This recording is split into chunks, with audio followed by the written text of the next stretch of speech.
From Citizens Bank Stadium, we bid you a very pleasant good evening and welcome to 2025 Elizabethton Cyclone football, 6th-ranked team in the state. I guess we need to be looking there, ready to do battle with the Seymour Eagles. We say good evening to you. On behalf of the Cyclone Network, Andrew Barnett, Kerry Taylor, Weston Taylor, Isaac Fletcher, Axel Steins with the Cyclone Walk, my cohort, chairman of the school board, love him to death, Eddie Pless. This is yours truly, Tom Taylor. And it's, as the late John Ward said, it's football time in Tennessee. It's football time in Elizabethton. The weather's changed. It has turned much more fallish, if you will. It is cool out here tonight. It's not cold, but it's cool. But it matters not. It's a big football game for Seymour, Coach. It's they're trying to get into the playoffs. They're 2-3. They feel like they got an outside shot, and they do. Mm-hmm. We've nailed down the postseason playoff opening round in 2 weeks. We'll be somewhere. If we win tonight, we'll be here at Citizens Bank Stadium. So it's a big football game for both schools tonight. It really is. I mean, this is what you start the season for, to put yourself in position to have a chance that last week to win a championship. And again, Seymour, they're going to be dangerous. They're fighting for their life, so they have 0 to lose. They're going to come in here and do everything they can to try to get an upset win. It's the 9th game of the season. We are at game number 1,063 over on the wall. We are all-time wins, 669 wins, 366 defeats, and 27 ties. And so this football team gets ready. We got a Thursday night encounter with Greenville. I guess I've talked to a lot of people this week. They act like we're not even playing Seymour tonight, but we are playing them. This is not a bad football team. Yes, Greenville's coming on Thursday. We'll chase that rabbit when we get there, but we got to be ready for Seymour tonight. They're up here. They're trying to get into the playoffs. We cannot catch ourselves looking to Thursday night to battle Greenville. No, that is the dangerous thing. Everybody talks about trap games and things like that. This would fall into that category. I don't think our coaches are going to let that happen. I kind of know how they approach the game, but there's a reason you play the games. And again, our guys have to be ready to play. They have to play like they're in their position. They're winning. They're fighting for their life. And if they do that, I think we'll be in good shape. Game 9 coming out of the bye week, the open week, and we were banged up, beat up pretty badly, but looks like we've healed up pretty good. And so we got a lot of the guys back. That's good. Week 9 tonight. Week 10, of course, coming up next Thursday. So from that standpoint, you got all the horses and the proverbial back in the barn. That's a good sign for our football team. It really is. It is nice to see some of those jerseys on with pads underneath them, and the fact that they're going to be on the field. And again, it's something they've got to shake the rust off. We've got a lot of guys who they've missed 4 and 5 weeks. Some of them, this will be like a first game for them. So I think we need to get everybody involved that's healthy, get in there, try to do the best we can early on, and then let's see what happens as the game plays out. We played them twice, and we own them, obviously. We outscored them 118-8, so it's a football team that feels like with a chip on the shoulder, they've got something to prove, and they do, because they feel like, we're better than what we've shown you the last 2 times we played you, and the only 2 times. And so they're up here. Again, I can't emphasize enough, this is their Super Bowl. They have a chance. The other 2 teams tonight competing for the bragging rights of Hawkins County down in Cherokee. It's their senior night. It's Cherokee and Volunteer. Everybody that's anybody in Hawkins County will be out for that one tonight, because they're both 3-2, and they're both trying to get in this playoff. And so it's us and Greenville, Volunteer and Cherokee, and then on the outside looking in, hanging by the hair of their proverbial chinny chin chin, is the Seymour team.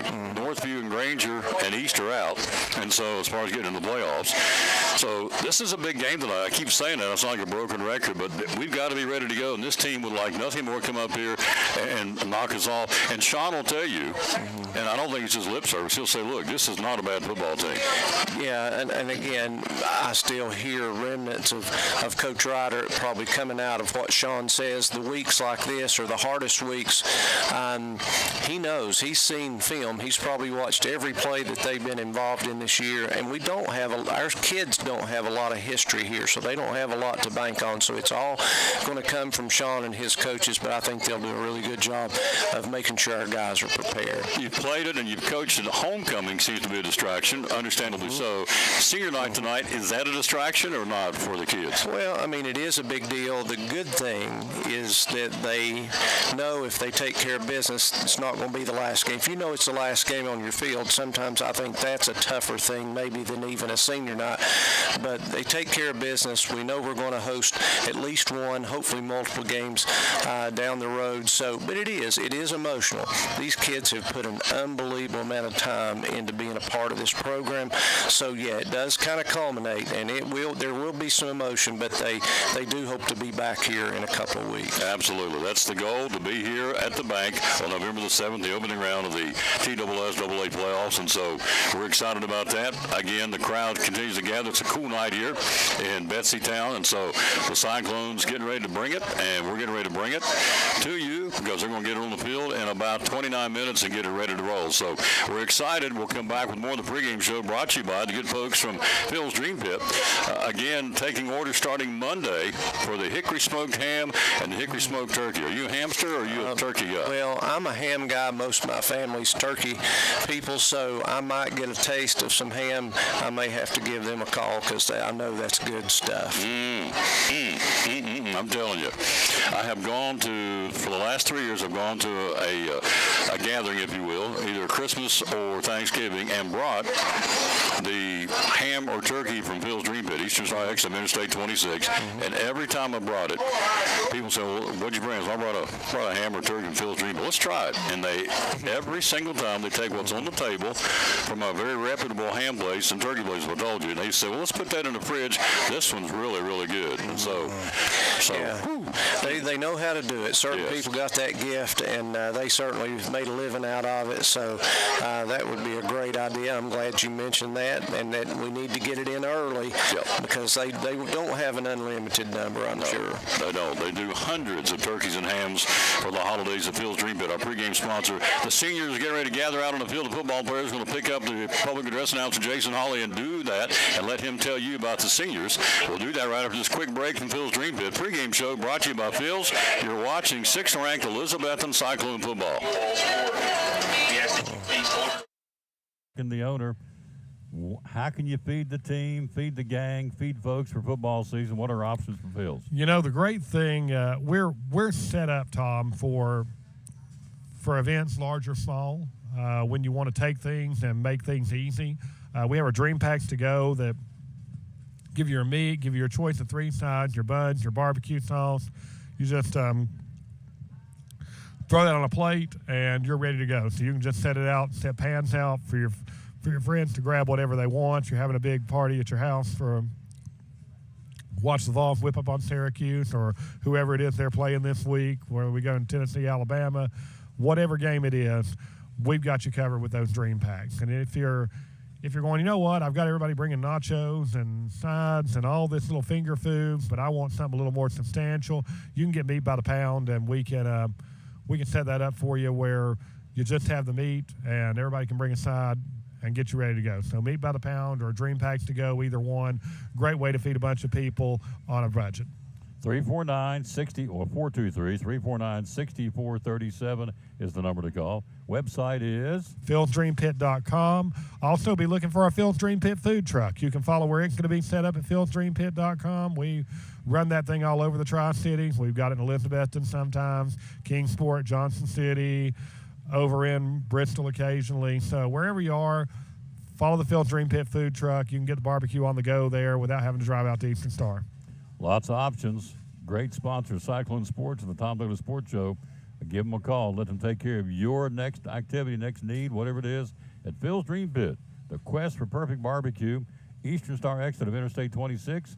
Proud sponsor of Cyclone Sports. Tom Douglas.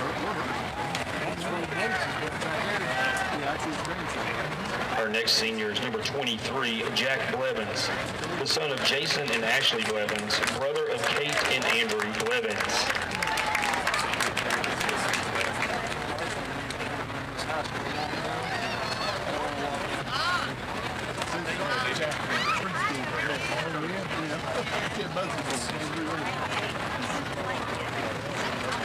Our next senior is number 26, Bryson Lloyd, the son of Aaron and Misty Lloyd, brother of Carly Lloyd.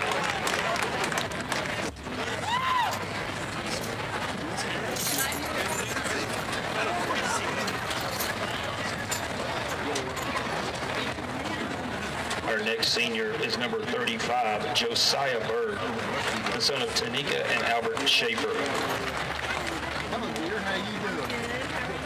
Doing all right. I made it upstairs. Hey, Sam. How are you, buddy? I'm okay. Our next senior is number 40, Jaden Wallen, the son of Brandy and Joshua Wallen, the brother of Molly and Gracie Wallen. Did you get your letter from Dr. Vernon? Yeah, it came right Saturday.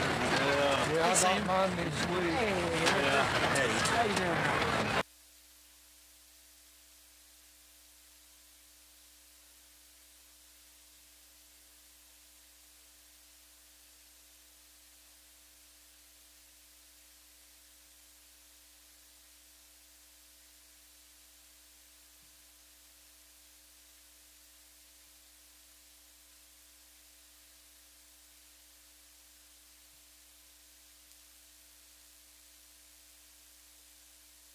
Brother of Brentley Rainwater. Yeah, well, I'm staying. Oh, yeah. Sophie can't figure it out. She'll call in.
The son of Ziad and Katie El Halou, and the brother of Eva, Layla, Maya, and Joel El Halou.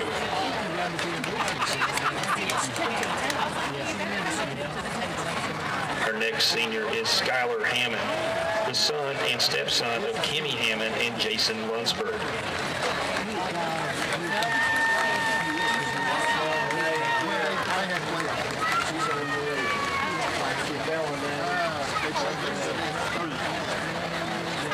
Our next senior is Helen Hackett, the daughter of Michelle and Ryan Hackett.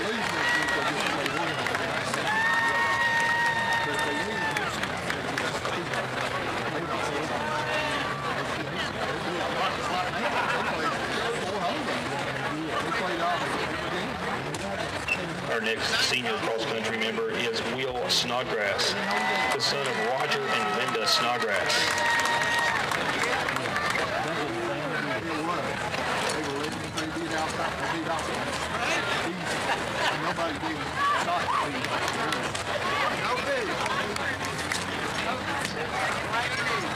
Our final cross-country member is Owen Yang, the son of Oscar Yang and Lisa Wu, and the grandson of Grandma Yang. You doing all right? Pretty good. Are you?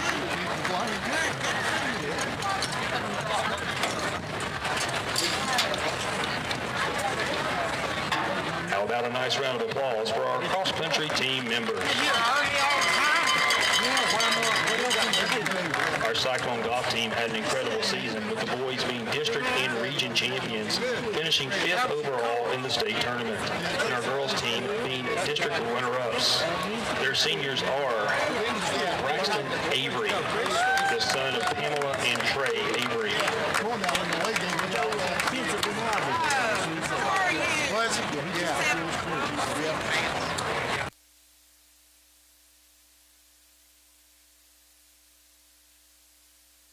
Is Xander Jones, the son of Sarah and Jamie Jones.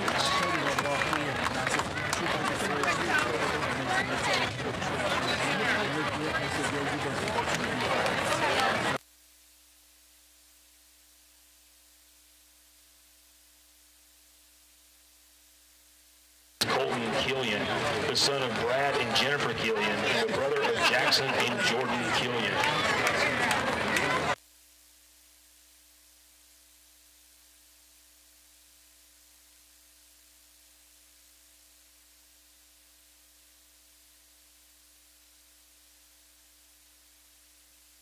Senior golf member is Lindsay Cheyenne Swecker, the daughter of Stephen and Triska Swecker. Good. Are you okay? I guess so. Might as well.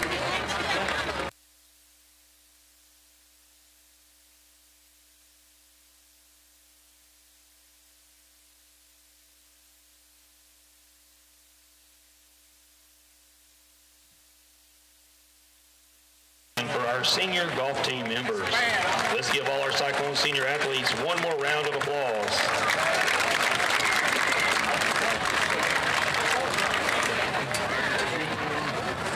And there you have it again, senior night. Again, we captured some of the audio of some of the kids, but you got a chance to see them. And we'll have more at halftime with the band members. We are in our pregame show, 17 minutes from kickoff. We are here against the Seymour Eagles. Let's set the standings. Seymour averaging 24 points a game, giving up 26 is what they've got right now. And so far in this season, they're 4-4 overall, 2-3 in the league. And so Elizabethton 5-0, Greenville 5-0, Volunteer at 3-2, Cherokee at 3-2, Seymour at 2-3, Northview Academy at 1-4, Granger's at 1-4. I guess, Coach, Northview and Granger has an very slim outside shot of getting in. If Seymour gets beat tonight, which is the plan, we'll have 4 losses. So I guess, but then you look at Volunteer Cherokee. So I'm thinking it's fairly set.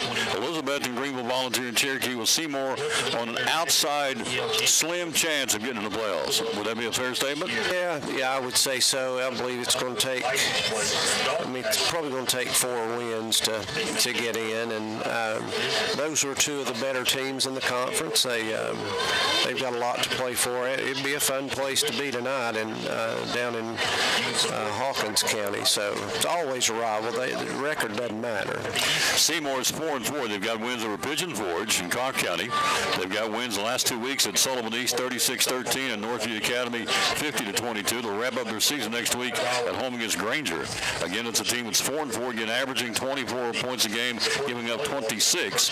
The Cyclones won 7 in a row after losing an opening game to Science Hill. We're averaging 33 a game, giving up 16. And so the Cyclones come in overall having scored 267 points a game and giving up 129. So it's a football team that obviously we've seen it up here all season long. We are very much headed in the right direction. A young team, tremendous amount of adversity this year with all these key injuries, and yet here we are, number 6 in the state, and going to be playing, if things go right tonight, we'll be playing for the conference championship next Thursday night with a third-string quarterback and a bunch of beat-up, banged-up guys, and have really shown a lot of Cyclone pride this year.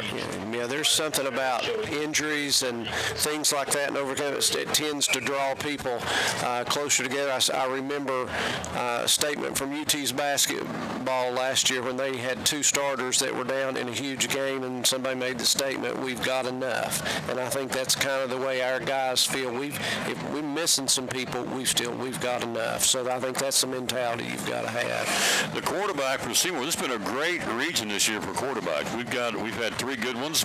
Bryson Blevins, Justin Whitehead, and Rhett Slagle. Jeffers for Cherokee. We've had Granger's got a good one. Volunteers got a good one.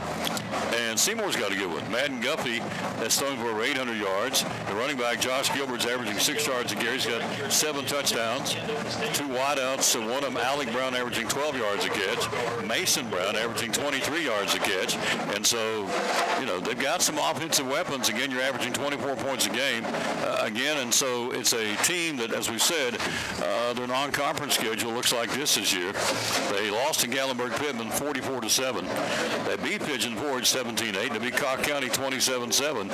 They've lost to Greenville 49-6. They lost to Volunteer 41-31. They lost to Cherokee 28-21. They're in a 3-game losing streak. And they, as we said, have come up off the mat and won the last 2 games, 36-13 against East at East, and then last week 50-22, put 50 on the board against Northview Academy. So, Coach, they can put some points on the board. Yeah, the Northview score was the one that was kind of intriguing to me.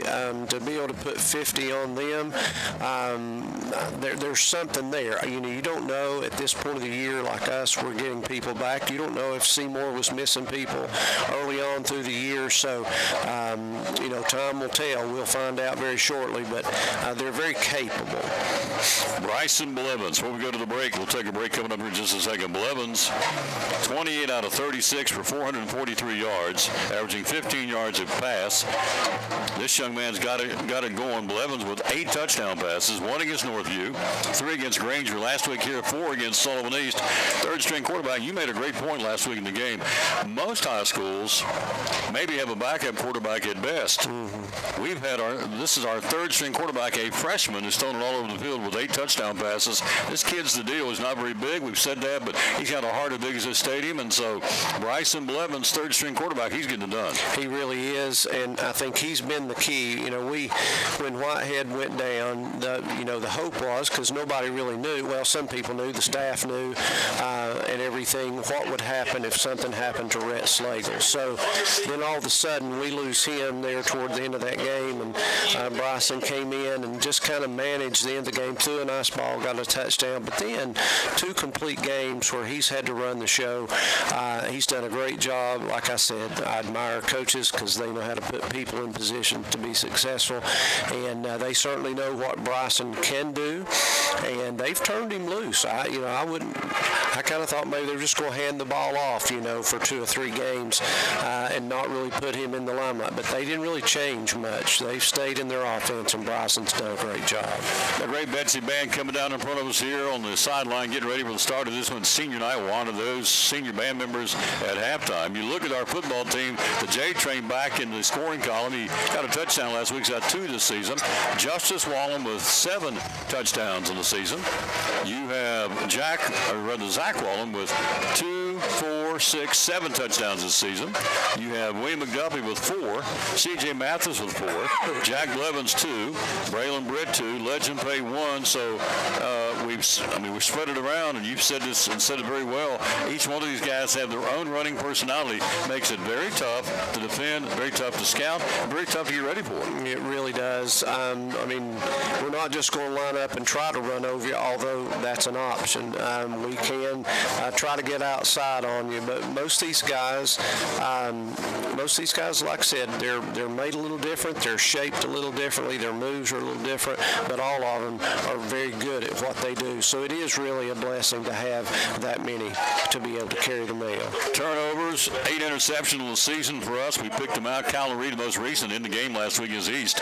Block punts, we've had 2. Blocked field goal, we've had 1. We've had a couple of multiple fumble recoveries. We've run them in for touchdowns on block punts by Justice Wallen and also C.J. Mathis. A block field goal by Justice Wallen against Science Hill. So our special teams defense has been outstanding this year. It really has, and that should be a trademark of Sean, just that Virginia Tech connection. I always felt like we were ahead of the game with most people we played in that area, and again, it's one of the key areas. He does a great job in the kicking game and the return game, the coverage game. There's so much that goes into that, so a great job by our coaches and our players. Sean, in 19th season of 177 wins and 55 defeats. In Seymour, we lead the series 2-0. We've outscored them 118-8 in the 2 meetings, and so we're trying to get cranked up with the playoffs and getting cranked up for Greenville on Thursday. But tonight, the Seymour Eagles are here, and they're upside-minded. We'll take a look at their team, get ready for the coin toss. We're 9 minutes away from getting this party started. The other weapon we want to touch on before we go to the break would be the obvious. William Bowers, 4 for 7 in field goals the first 2 games, did not have a good start in 2025, but since then, in point afters, and since then, Will Bowers, since the first 2 games, Coach, 29 out of 29 from point afters. He's now 33 out of 36 in the season. Field goals, he had the first one blocked inside, so they missed 4 in a row. He has since made 6 straight. So Will Bowers has turned this thing around, and he has been a big weapon for this football team. Yeah, he really is. Well, I mean, he's a weapon. We've talked about the kickoffs, but just when you feel like you don't have to get it so deep in the territory, the opponent's territory, to have a chance to score, I mean, he's really capable of doing some things. Once you get to about the 40, I think his range is somewhere there. But again, got off to a tough start. First one, I think, got blocked. That does have an impact, gets in your head. But I will tell you what, he's forgotten about that, and he's done a great job for us. The white helmet of the Elizabethton Cyclones about to come out on the field here behind the big Cyclone football banner. You see it on the screen. What a night, a cool, crisp fall night here. A lot of folks looking down the stands with jackets, sweatshirts, hoodies, and it's a little cooler than normal, and so, or a little cooler than it has been, but it is, after all, the end of October. It is time to get a little cooler weather, and we're getting it here tonight in Elizabethton, home of the Elizabethton, 6th-ranked Elizabethton Cyclones. So getting ready to watch him come down the field, and we'll take a break. Let's see him come busting out of this banner. Coach, we have the keys to win this game tonight. We kind of touched on it already a little bit. But again, the key is to get this bunch fine-tuned, ready to go for the playoff run. That's why we're here. Our goal is to be in Chattanooga in December to win the championship.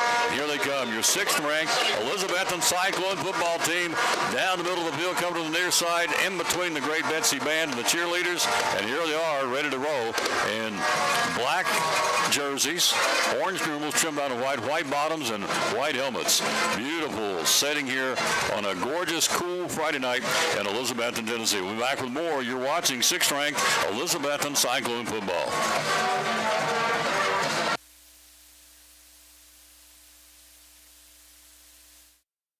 Millions of dollars of furniture in stock right now. Are you tired of hearing what you want is sold out? We have the largest selection of in-stock furniture in the area. We receive truckloads every day of special buys ready for you to pick up today or have delivered. Come get your new furniture at Cannon's Furniture.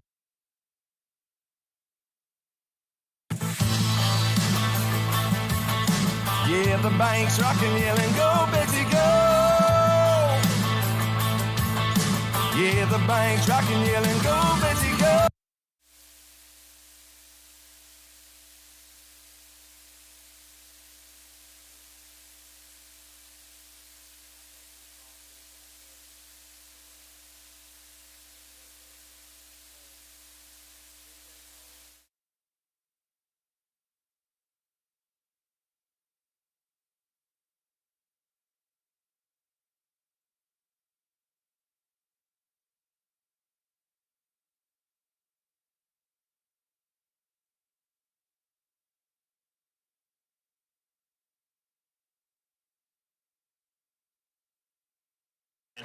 Seaman Landon Lewis.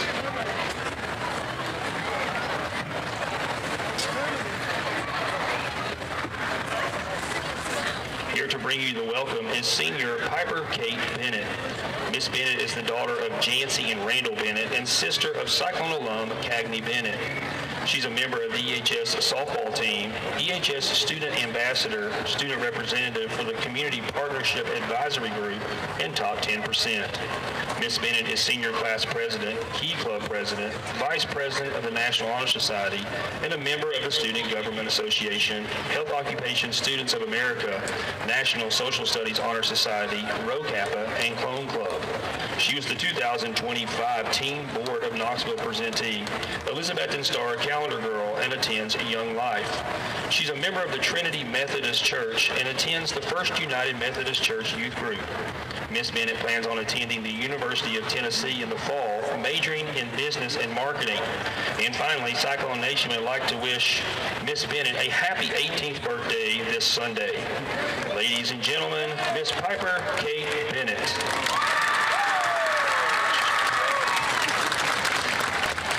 Before I turn it over to Miss Bennett, my name is Jonathan Valentine. I'm the band director at Elizabethton here for the Betsy Band. We have a very special thank you that we wanted to say to one of our most beloved alumni tonight. Elizabethton High School is deeply grateful to recognize Dr. Robert Sams and his family for their generosity and continued support of the Betsy Band as they are up in section CC, right in front of Mr. Taylor. It is with our grateful hearts for what the band has meant to this city of Elizabethton and to its members that Dr. Sams would like to say it's payback time. The three proud ex-band members, Dr. Robert Sams, Brian Sams, and Amy Sams Outland, have happily donated $100,000 to the Betsy Band for future use. Please help me thank Dr. Sams and his family.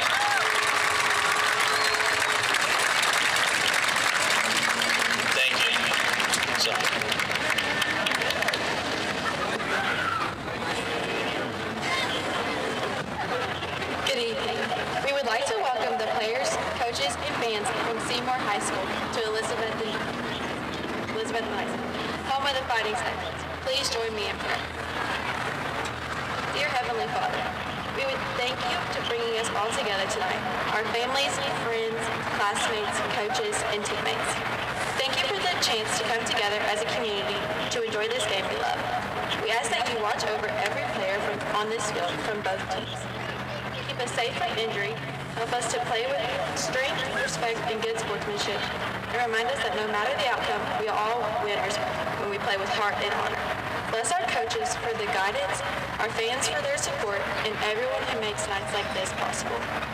May everything we do tonight reflect teamwork, dedication, and gratitude. In Jesus' name we pray, amen. Here's Davenport.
just going to tell you, if I don't get you fired up, your wood's wet. I'm just here to tell you now. That was good stuff there, folks. That is good stuff. Always good. How about Dr. Sam's giving them $100,000 to the Betsy Band? That's awesome. They'll be here tomorrow, by the way. If you don't have plans, about 2 o'clock tomorrow, come out here and watch this great Elizabethton Classic. The bands will start at 2. The T.A. Duggar band will start with the national anthem at 2 o'clock. We'll go right into Rye Cove, Cloudland, Unaka, South Green, Johnson County, Chuckey Doak, Sullivan East, Hampton, West Green, Daniel Boone, Unicoi County, Cherokee, Volunteer, Morristown West, Stars Mill out of Fayetteville, Georgia, Tennessee High, and Greenville. Then you have Abington, Aiken, North Carolina, West Ridge, Hillcrest out of South Carolina. The Betsy Band will do an exhibition, and then you'll have the ETSU Marching Bucks ready to go on the exhibition tomorrow night. 21 bands, 5 states, $10 to get in and watch it. It's going to be weather's going to be perfect. Come out and support all these bands, and certainly come by, obviously a little biased, and support the Betsy Band. Yeah, it's a great opportunity to help our Betsy Band, and what a great venue to have a band competition. Having been a band parent, didn't really understand what it was till you go to one, and just quality bands, you see all the hard work, and it's great that we can host that. This stadium makes that possible, and it just keeps growing. So tomorrow will be a great day to come out and support. Kyler McGovern out there along with Red Slagle on crutches and street clothes. Also Justin Whitehead, and also who is in uniform. He may play tonight. And Kyler McGovern. I was not told that. I was told he was a couple of weeks out, but I don't know. He's out there in his orange shoes. So with a cast on that broken hand, we'll see if he's allowed to go, if he will go. But that is encouraging. We got Greenville Thursday in the playoffs in 2 weeks. So to get Whitehead back in any way, shape, or form will be good.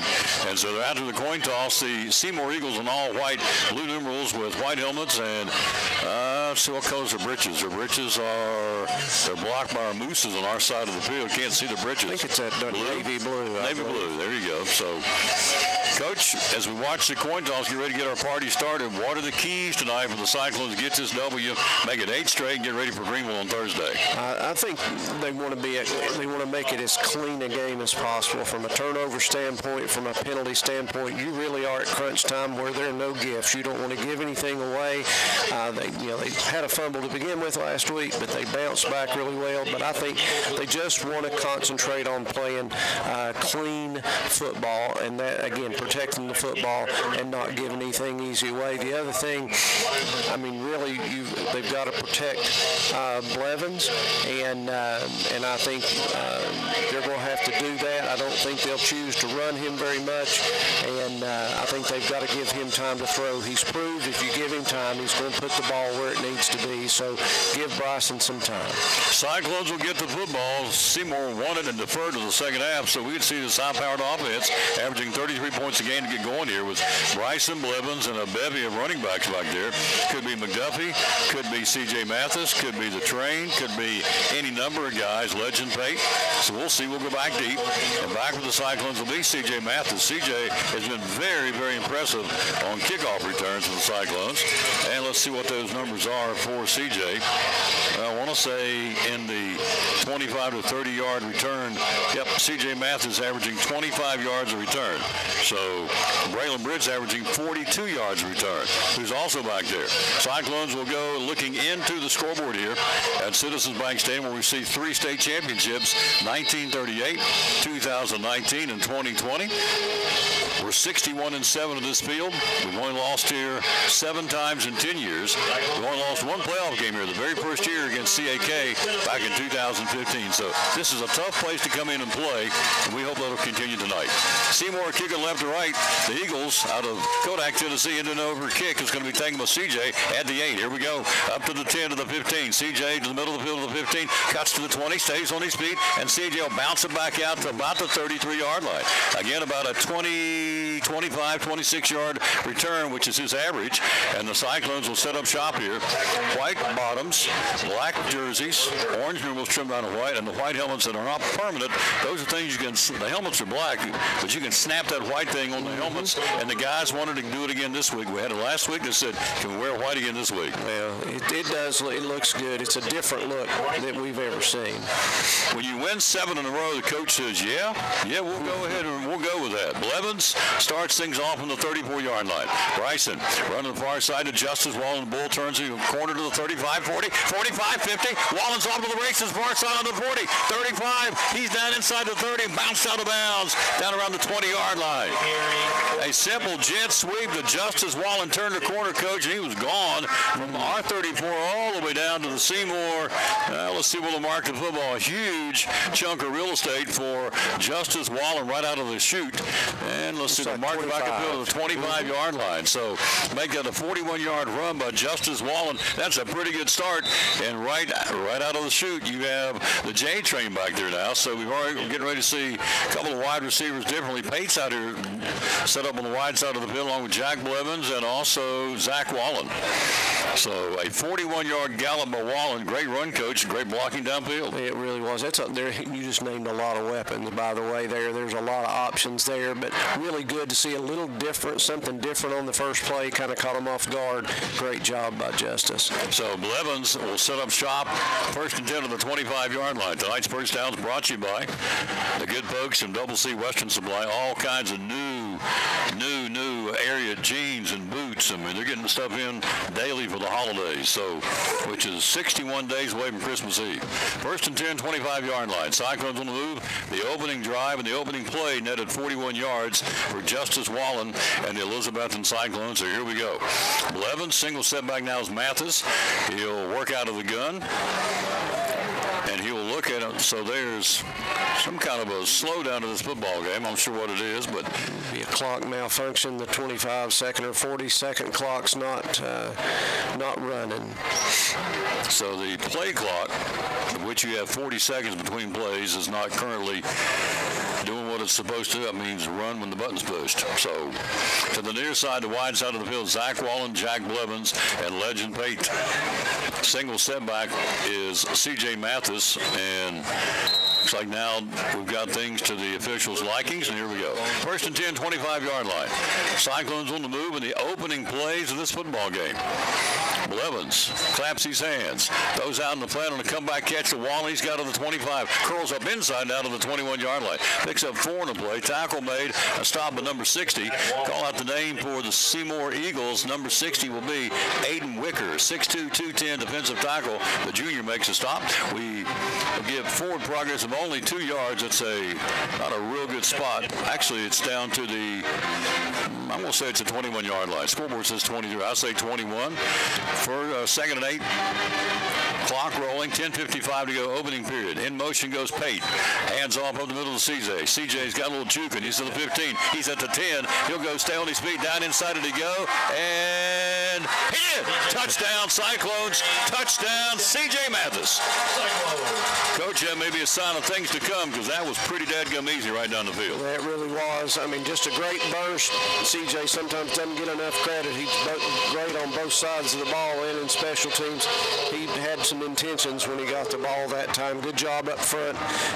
Good way to start the ball game for the Cyclones. Right down the field was 3 plays and a touchdown on a 23-yard run by C.J. Mathis, his 5th touchdown of the season.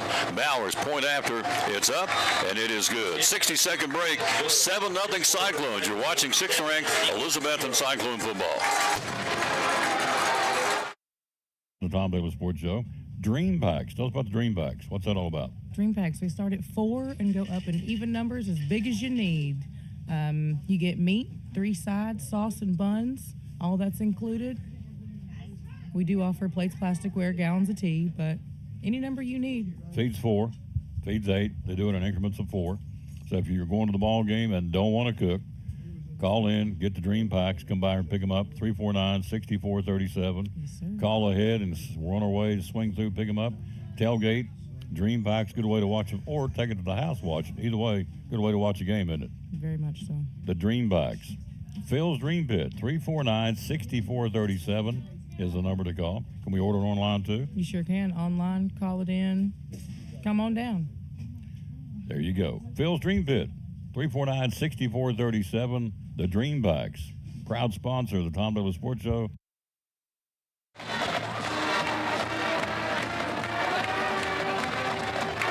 Bowers to kick it away. 7-0 Cyclones. We've not played 2 minutes of football here. 41-yard gallop of Justice Wallen got it going, and then capped off by C.J. Mathis' 23-yard scamper. It's his 5th touchdown of the season. Bowers point after 34 out of 37 in the year. And we're out of the gate at 7-0 here on senior night. Against the Seymour Eagles, are 4-4 and 2-3 in the league. They need this win to keep their playoff hopes alive, so we'll see their first offensive set tonight. They deferred the opening kickoff, and so the Cyclones will boom it. Bowers do the honors, and I'm going to guess it will be, well, for the first time tonight, for a long time, a returnable ball. Here they come up the field to the 5, to the 10, to the 15. Look out, 20, 25, 30. Nice return by number 22. Down the field he goes, Grayson Davis. So nice return for Seymour. So the consecutive touchbacks have stopped, but still ain't too shabby what Mr. Bowers has done in the season. 39 out of 42 now on touchbacks for the Cyclones. Nice run back. Seymour, 31-yard line or 35-yard line will set up shop, Coach. You know, it's been a long time since our guys have had to cover a kick, and sometimes it looks like it when they finally do. So we got to settle down and play here. The Queen's watching tonight, folks. 36-yard line, and there's a little shoving. I'm back on his side of the football, and that will go against, I would assume, go against us. Let's see. We'll mark it against the Cyclones. It will be. Calix Daughtery, a little excited. The Queen's watching tonight. That would be Mrs. Deanna Ryder. Oh, she is the Queen. You better believe it. Mama, the Queen, everything, good thing you can say. 41-yard line, 1st and 5 now. And another jump by Calix Daughtery. They're getting in there like bulls down there and kind of sniffing and snorting, and so another gift. It'll be a first down now, or close to it, for the Seymour Eagles. It will be a first down, 5-yard penalty. So puts it out to the 41-yard line. Watch their linemen. They do a little something extra. They've got to learn, see how they jump down like that. So Guffey, the lefty, flushed out of the pocket, running short side of the field to the 50, 45-40, down the far sideline, stays on his feet and run out of bounds. Actually ran out of his own quarter of the 20-yard line. So you pick up a 34-yard run by Madden Guffey, and on a keeper to the short side of the field, down the far sideline. He's got some speed, Coach, and let's see, he went out of bounds, back up the field. They're going to say went out of the 33-yard line. So he picks up a 21-yard run, but nonetheless, a first down for Seymour at the Cyclone 33. 10:21 to go, opening stanza. 7-0 Cyclones, you see on the scoreboard here. Eddie Plester, truly Tom Taylor bringing it to you. 33-yard line, first down. Guffey out of the gun, 2 to the near side, 2 to the far side in a passing situation with 2 wideouts on either side. Guffey, I say that, he hands off to his running back to the 30. He'll drag bodies down to the 25-yard line.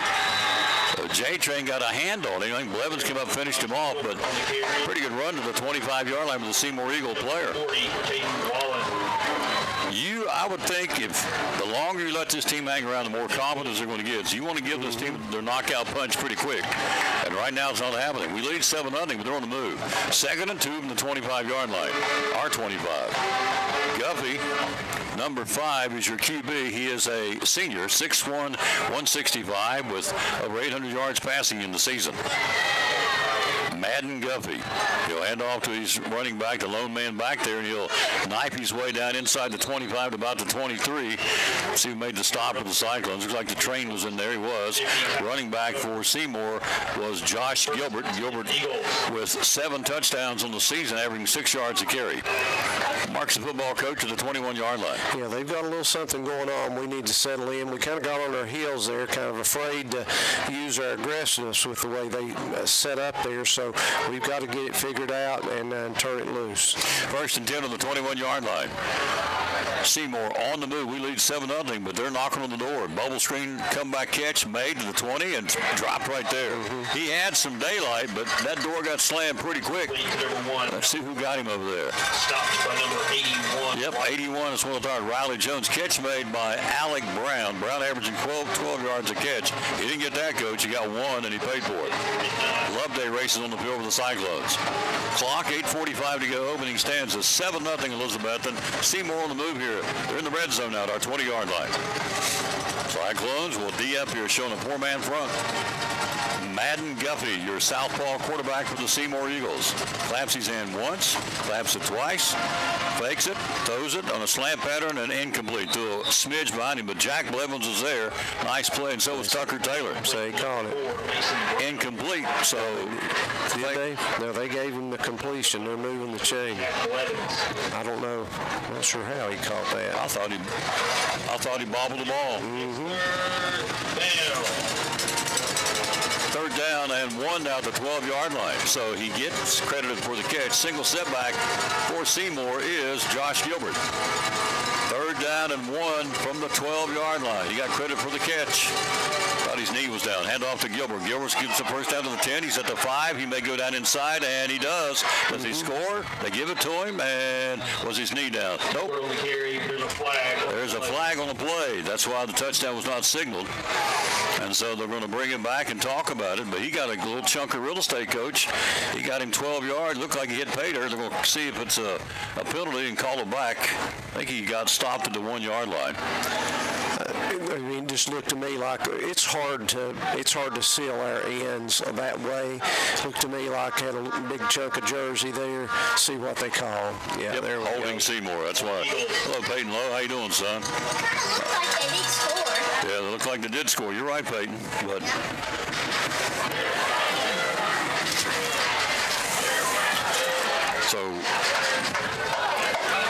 So they mark the ball back at the 12-yard line where the line of scrimmage brings up third down to replay the down. So the Cyclones, a hold against Seymour. That's a break for us because they were knocking on the door, Coach. Still are. And now Seymour says, this is a big play. We're going to call timeout. It's 3rd and 1 from our 12-yard line. 7:33 to go. In the first quarter, we lead 7-0. And the Cyclones will huddle up with their head coach, Sean Witten, and the coaching staff here on the near side. You're 3rd and 1 from the 12. You ran it and had success in your Seymour. What do you think they're drawing up over there? Well, I mean, they've got an awfully good running back, and they've been able to block us pretty well, so I'll be surprised if they'll do that. But the quarterback could pull it. I mean, that just seems to be the tradition of football right now. You gang up on that tailback, and then that good running quarterback pulls it. So we'll see. Curious to see what they'll do here. 3rd and 1 from the 12-yard line. First quarter, our touchdown was a C.J. Mathis 23-yard run, his 5th of the season. Bowers Point after, that's where we are. So it's 3rd and 1. Out there on the field goes Loveday, 74, Rainwater 59, Daugherty 92, Riley Jones 81, Tucker Taylor 21, Sammy Orsman 11, 4 will be C.J. Mathis, 19 Zach Wallen, 6 will be Braylon Britt, and 23 is Jack Blevins. That's the unit that's going to try and stop him on a 3rd and 1 from the 12-yard line. Let's see. 3rd and 1 from the 12. Let's see. Really a 2-for-1, Tom. It is. They're going to go for it, so they can be creative right here. Yep. Here we go. 3rd and 1 from the 12-yard line. Cyclones need to bow up here. 7-0, but Seymour's knocking on the door here early in the first half, in the first quarter. Long count, handoff, looking for help. He's got the first down, sidesteps, he gets down inside the 10. He'll slide forward. He'll get down to Gilbert to about the 7-yard line. Stop made by Tucker Taylor. And Gilbert's got the first down. They'll move the sticks and new life for the Eagles inside our 10. They'll mark it right at the 5-yard line, Coach. Nice run, picks up 7. Yeah, nice. A little design kind of a counter-type play, so get you moving one way and then try to break it back. Still tried to seal the end. Our end did a much better job getting off the block there. So it's 2nd down and from the 3-yard line. I was incorrect at 2nd and 3. It'll be long count, Guffey. Trying to draw us offside. Hands off to Gilbert. Gilbert went to the outside and Jitterbug went back up inside behind the left guard, left tackle, and gets stonewalled. We drop him.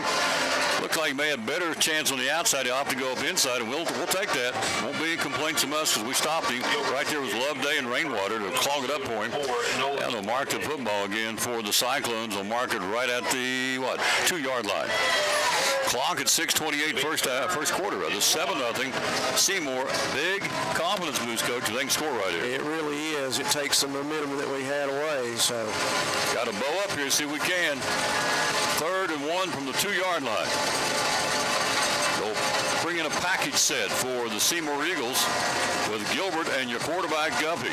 He'll hand off to Gilbert. He's got the first down. He'll plow inside, and he score. He did. Touchdown, Gilbert, and touchdown, Seymour, and changes this ball game real quick, real fast at the 5:57 mark in the first quarter. So Gilbert, a 2-yard plunge. It's his 8th touchdown of the season, and it's a 7-6 football game. So the Cyclones, Coach nailed it for all the momentum we had after that touchdown, and we did. They took it right down the field and, quite frankly, took it right to us. And so they'll go for the point after here. Holding will be 0. That'll be Connor Ogle. Kicking for Seymour will be Jackson Kendall. Kendall has had some success. Point after, ball down, up and nearly blocked with Zach Wallen, but he gets it, and it's good. We're tied 7-7 first quarter. 60-second break. You're watching 6th-ranked Elizabethton Cyclone football. Concession stand located on the east end of the state.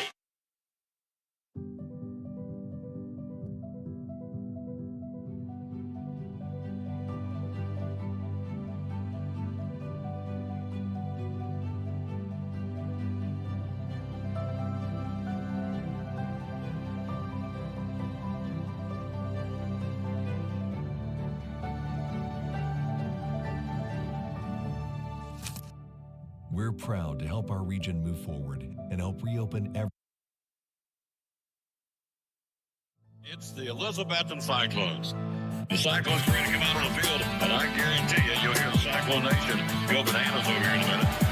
And they're going nuts over there. Standing ovation to the.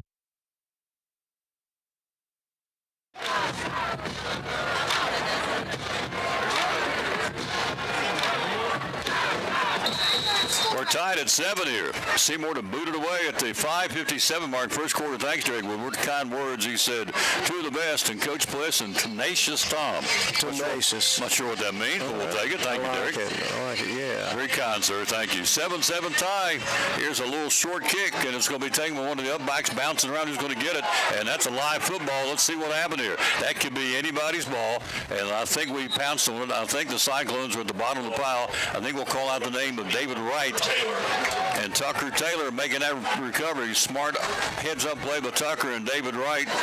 And so, not check that, David. It's turning around. David Wright, 27. Bottom line is, it's a tie football game at the 33-yard line, and a little bit of uneasiness here at the stadium right now. Yeah, this we didn't know a lot, and now we're finding out maybe a little more than what we had hoped for, but let's see if we can settle back in here and get things going from the offensive side again. First and 10, 33-yard line, Blevins, single setback.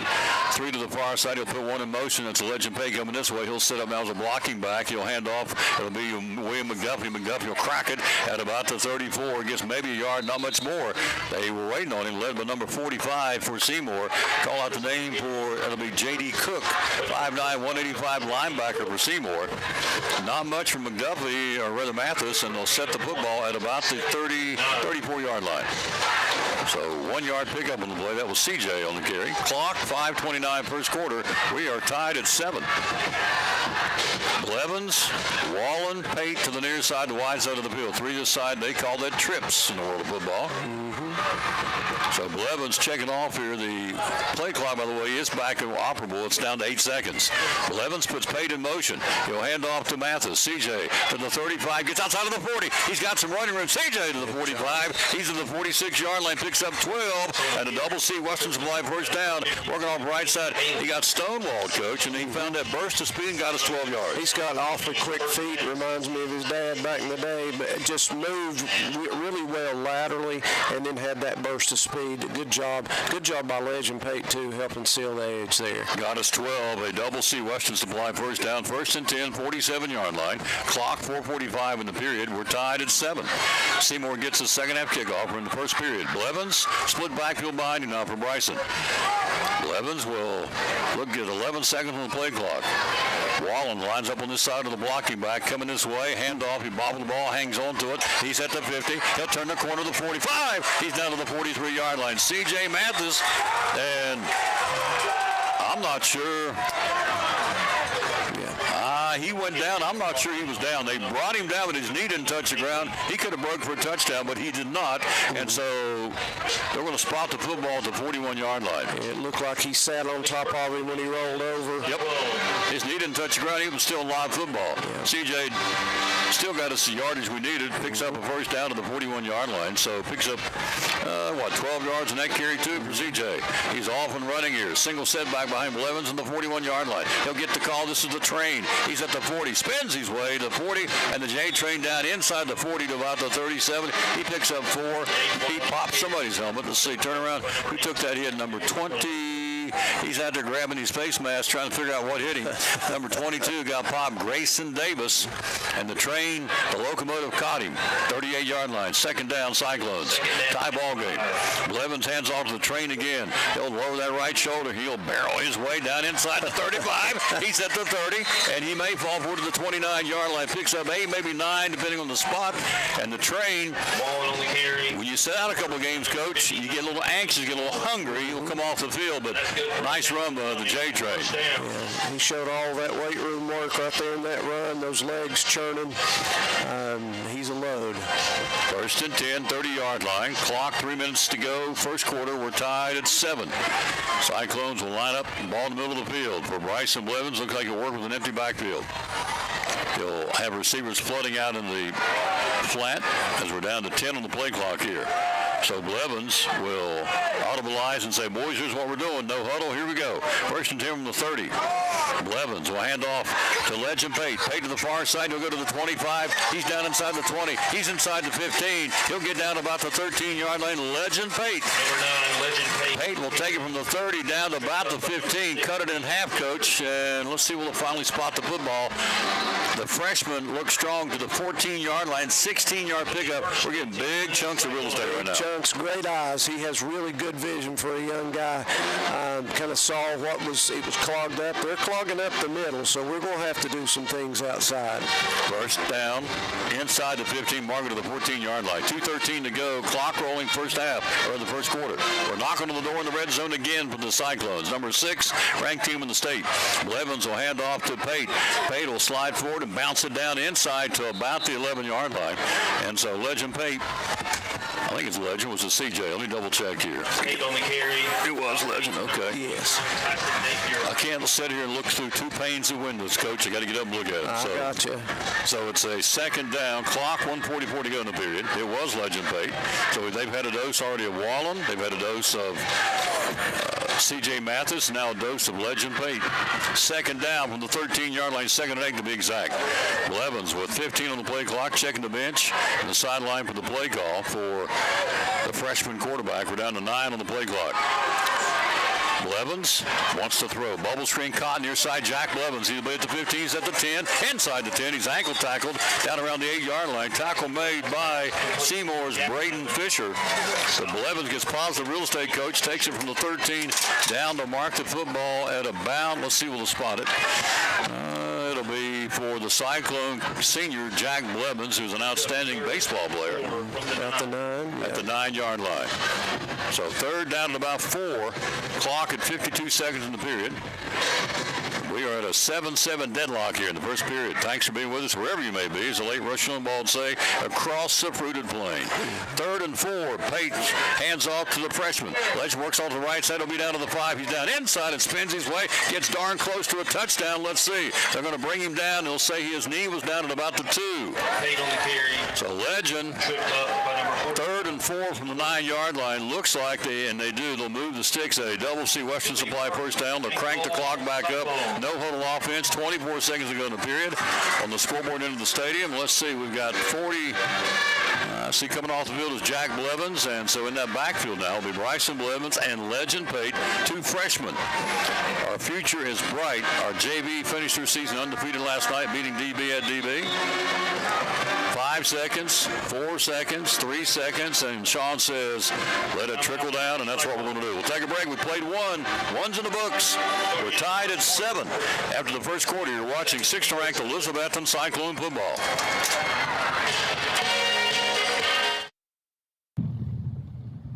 I'm with Lynn Freeman, the general manager of Elizabethton and Ford, and also Dodge, Chrysler, Jeep, Ram. What's going on? What's happening down here, my friend? lots and lots of good things. It's game day, folks, but we're here and we're always ready to give a good deal. We got 10% off on both new and select inventory here at Ford and Chrysler, Dodge, Jeep, Ram. We have a huge inventory of both new and pre-owned cars, paying extra dollars for trade-in, but then we're willing to go the extra mile for you. Good luck, Elizabethton. Let's win another championship this year. There you go. Lynn Freeman, General Manager of Ford of Elizabethton and Chrysler Dodge Jeep Ram. Championship. Good luck to Will and Bella as they lead their teams to compete in the sectionals on Tuesday in hopes of qualifying for state. Let's have a big round of applause for our DHS cross-country runners. Bellany was absolutely phenomenal. Won the cross country of the night and came back over here in the soccer, kicked 2 goals. Kicked 2 goals, I know. Our soccer team tomorrow playing for the sectional for a chance to get to the state tournament tomorrow. 10:30 tomorrow morning against Knox Gibbs right here. They beat Greenville last night, the green team. First time they'd lost that regional championship in about 15 years, and we did it for them. Blevins will hand off the train. He'll hammer down inside. He's close up. He got it. Touchdown Cyclones. Touchdown the J-Train to start the second quarter. The train pounds it in. His 3rd touchdown of the season. Good way to start the second quarter, Coach. Yeah, so, came right back, showed a lot of class there, and really, through one pass. And they've got 7 in the box, so it's a little bit tougher to move, but we're running it even in spite of that. So it's 13-7 Cyclones. Bowers to the point after here. Holding will be Callan Reed. Reed had a big night last night at the JV game. He'll kick it. It's true right down the middle, and we're up 14-7 in the first half. We'll take a break. You're watching 6th-ranked Elizabethton Cyclone football.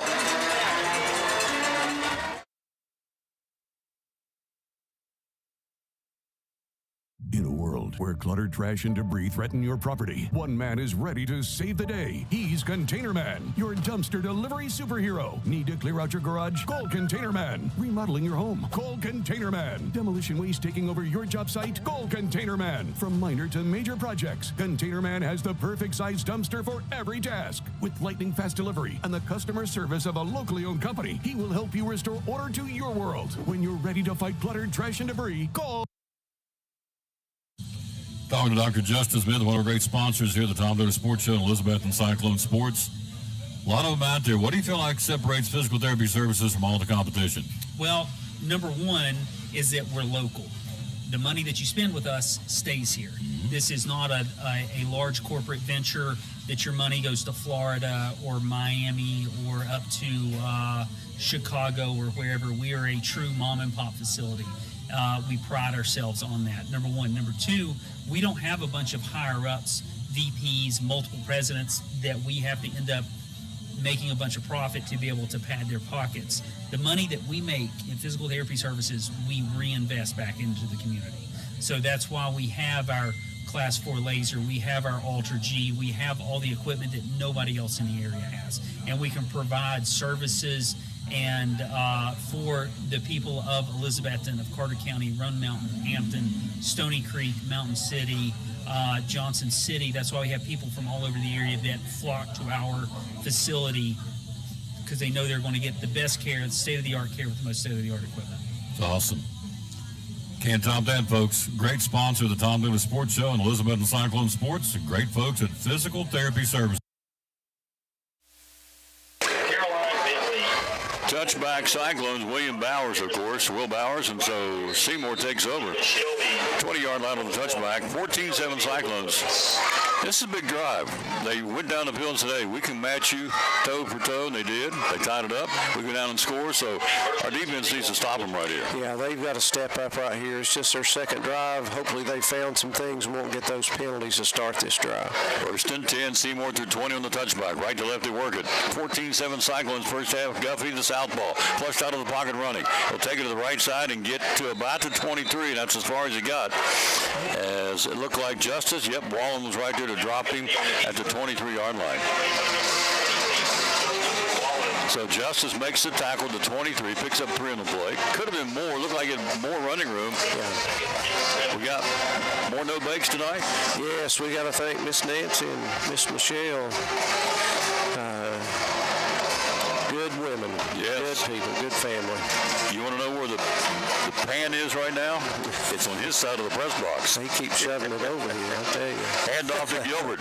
Gilbert's going to be racked. Nothing that time. Our defense has responded, and it's led by Braden Rainwater, the senior, on senior night, stops him and stuffs him at the 22, maybe back to the line of scrimmage at 23. So thank you, ladies, for making the no-bake cookies, because they are awesome.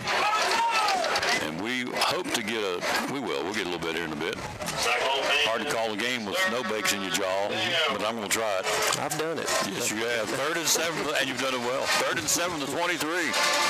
Cyclones lead 14-7. Big play here. Guffey, 2 to the near, actually 3 to the near side, wide side of the field. He'll want to throw. He looks. He'll step up and move. He'll run it himself. He got popped at the 25-yard line. Justice Wallen nearly beheaded him as he tried to make a little herky-jerky move, and we didn't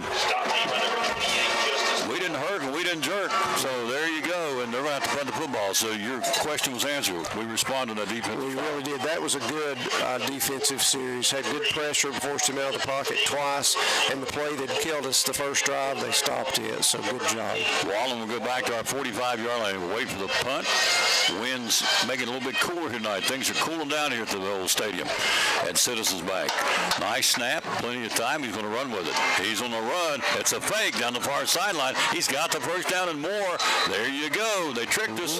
And Ogle, the punter, Connor Ogle, on the keeper, down the far sideline, and he'll get the first down on the fake punt. He'll mark the football to keep Seymour alive now. That's a smart play. That's a big play in the game. We had the momentum. They got it right back at the 47-yard line, and so the Cyclones will go back and defend. Smart play. Yeah, it really is. Like I said, they're in a position to feel really comfortable doing those things. So again, we gotta keep our head up and play our position football. 1st and 10, 47-yard line, 9:26 to go to halftime. We're up by a touchdown. 3 to the near side, wide side of the field. Guffey claps his hand, trying to pull us offside. We don't. Guffey, 3-step drop in the pocket, down the field. Got a man down there in single coverage, and he's overthrown, incomplete. Intended downfield for number 4, Mason Brown, incomplete. We had a guy down there going step for step. Who's that? That would have been and is Braylon Britt. I think so. It's either here or Tucker. I can't tell from here. No, Tucker's got the 2 white armbands on. So Braylon Britt was with him step for step. And a no-go, incomplete. 2nd and 10, 47-yard line. Cyclones. Guffey looking. He'll run it short side of the field, and not much. Pocket collapsed, and so did he. He got it out to about the 48, maybe 1, and that's all. And again, you see the train, you see Rainwater, and Justice Wallen again. So it was a trio, but it was primarily Braden Rainwater. He's having a big night on senior night. He really is having a you can just tell he's ready to play. Yep. But again, really good. There's good discipline. Stayed in their lanes, didn't run upfield too far. He's going to have a hard time. We're covering him really well because he doesn't have anywhere to go with the ball either.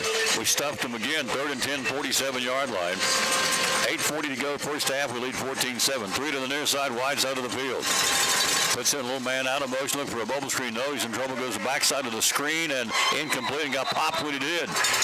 Britt laid the wood to him. Incomplete pass. He tried to get to Mason Brown, one of his top receivers.